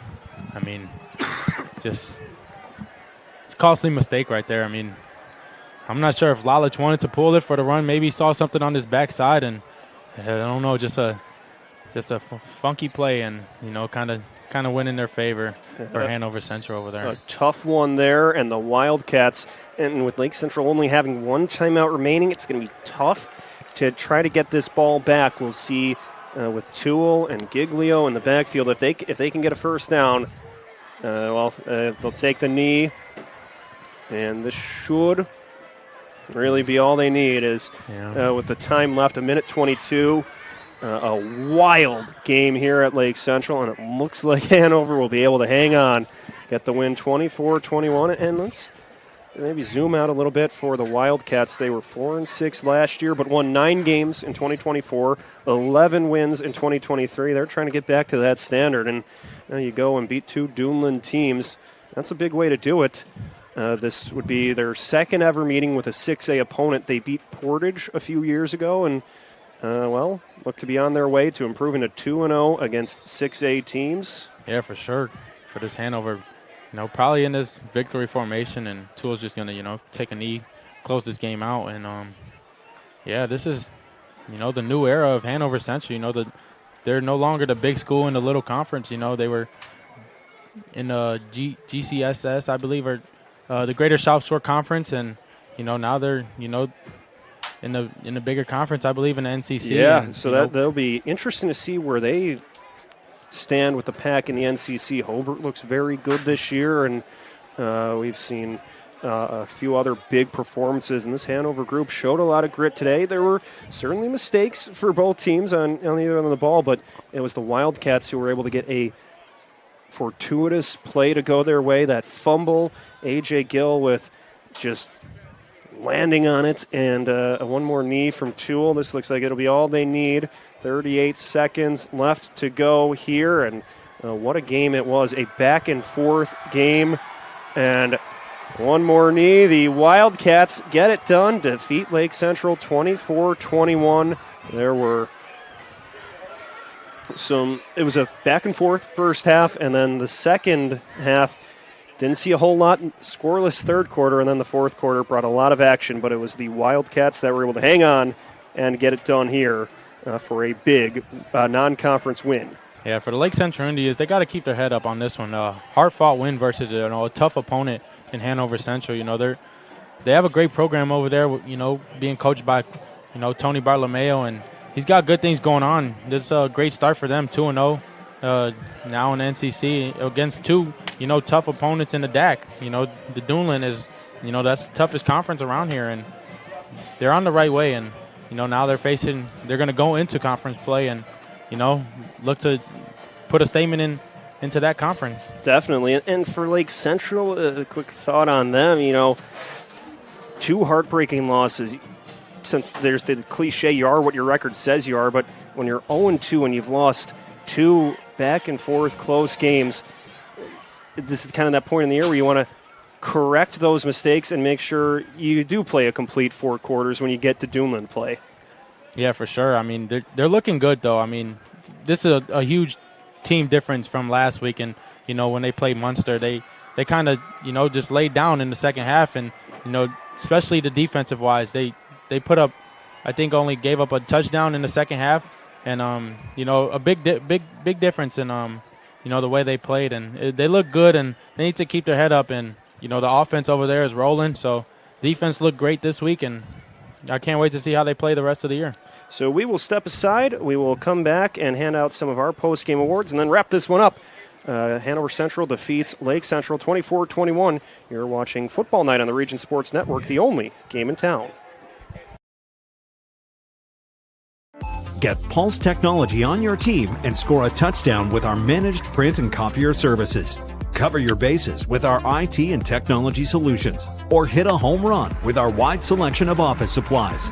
Scoreboards or AV solutions from Pulse Technology. That's a slam dunk. Or go for the grand slam with our office furniture and design services. Get in touch with us today. Pulse Technology, powering Indiana business since 1919.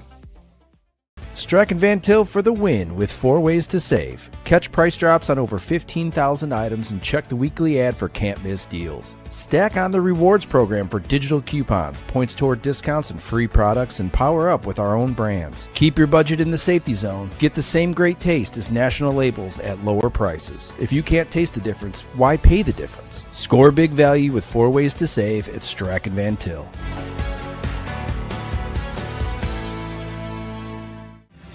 Thinking about what to do after high school? Consider a career with Boilermakers Local 374. As a Boilermaker apprentice, you'll earn while you learn. We offer excellent wages and benefits, and as part of our no-cost hands-on apprenticeship program, you'll learn from the best in state-of-the-art training centers and on the job. Become a union Boilermaker and get on your way to a great career. Find out more, visit www.local374.org or call 219-845-1000.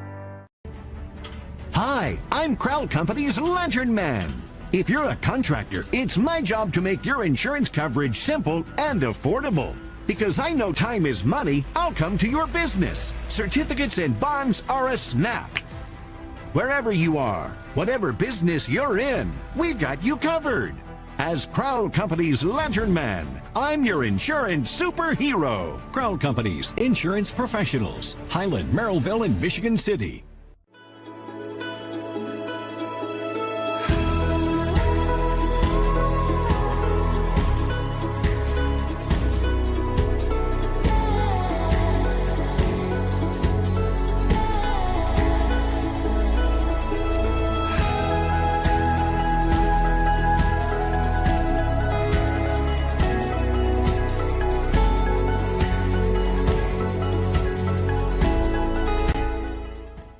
Earn while you learn from the best hands in the business. The Bricklayers Allied Craftworkers for Indiana, Kentucky Apprenticeship. That's right, this is a paid apprenticeship. I'm getting an education while learning a trade and getting paid for it. The thing that surprised me the most about this apprenticeship program is the respect I have received after the proper time and training. Classes start soon, so apply now. There are training centers throughout Indiana and Kentucky. We are the Bricklayers and Allied Craftworkers for Indiana, Kentucky Apprenticeship. The best hands in the business. Welcome back as we are wrapping things up here. Hanover Central defeats Lake Central 24-21. Football night on the Region Sports Network. It's time to name the Crowell Companies Lantern Man Superhero of the Game. Crowell Companies, offices open in Highland, Maryville, and Michigan City. The Lantern Man Superhero of the Game tonight was Dominic Giglio.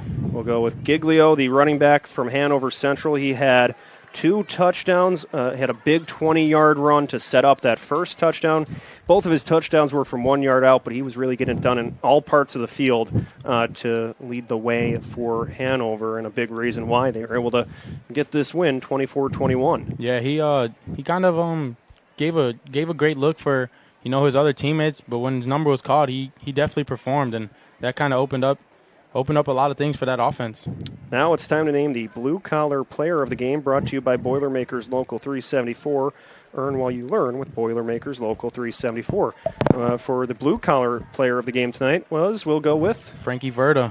Yeah, the receiver from Lake Central. Verda had a 2-touchdown day as well. He had that long 65-yard reception in the second quarter, and then one of about a little over 20 yards in the fourth quarter. A highlight reel play in double coverage. Verda with a couple nice grabs throughout the day, in addition to those 2 touchdown receptions. Yeah, I mean, the duo of Frankie Verda and Lalich, they're going to be somebody. I mean, a duo that you're going to look at all year, and as long as they stay healthy, and the connection is going to keep going, and they got a lot going on moving forward for this offense, and they're looking good, and that's the right way you want to go. Now we'll take a look at some of the highlights. It's time to name the Proud to be Union Play of the Game, presented by Ironworkers Local 395. To find out how you can become a union ironworker, visit ironworkers395.com. And tonight's Ironworkers 395 Play of the Game was, we talked about it, that Frankie Verda touchdown reception in double coverage on the near corner in the fourth quarter, one that the Lake Central team needed to have, and this was a good one from Verda. Yeah, that play changed the end of this game very much. I mean, the defense was able to come out on the field after the score and, put up a big stop. And they were going downfield towards the end of this game, and, just one small mistake can, change the display of the game. And that's kind of, the way that it went. Kind of the whole game, there's these small, nicks and nats. And it's the beginning of the year, only the first 2 games, but they're going in the right path, especially after the game last week. And, another heartbreaking loss, not one that you want, especially against a tough opponent in Hanover Central, but they're looking like they're going in the right way. That was tonight's Ironworkers 395 play of the game presented by Ironworkers Local 395 Union Strong. So Hanover Central improves to 2-0 with a 24-21 win over Lake Central, as we will thank everyone involved with tonight's broadcast, starting with our management team at Region Sports, led by executive producer Chris Ramirez, operations manager Rich Castillo, and sports director Mike Dewan. For our broadcast crew, to my partner Tony Madrino, doing a great job with the color analysis, to Clint Klaus, running the operation as our producer, and Miguel Glenn, working all of the camera duties and capturing the action. To the coaches from each side, Tony Bartolomeo of Hanover Central and Pete Koulianos of Lake Central. Athletic directors Ryan Bridges from Hanover and Chris Enyart of LC. And to the viewers at all of our platforms at regionsports.com, YouTube/RegionSports, Facebook/Region Sports Nation, and the IHSAA Champions Network. This is Leo Staudaher thanking you for following Football Night on the Region Sports Network, the only game in town. Broadcast coverage on the Region Sports Network is made possible by Pulse Technology, leading the way in technological innovation for over 70 years. Strack & Van Til, your favorite Indiana-made grocery store. Boilermakers Local 374. Earn while you learn. Visit Michigan City LaPorte. Closer than you think, better than you imagine. Ironworkers Local 395. Proud to be union. Crowell Insurance Company, the insurance superheroes. Bricklayers Local 4, the best hands in the business. Athletic Performance Factory, where athletes are made. IBEW Local 697, proud to support high school sports. American Testing Services, America's trusted name in NDT. Armor Construction, it's time to armor up. Wealth Partners on Main, a partner committed to your financial success. IBEW Local 531, the electrical professionals. Send to your bank, family owned since 1895. HealthLink, your community health center. The Right Group, the right way to buy and sell real estate. KIG Senior Solutions, navigating Medicare with confidence. Economy Electric Heating and Cooling, keeping you cool in the summer and cozy in the winter.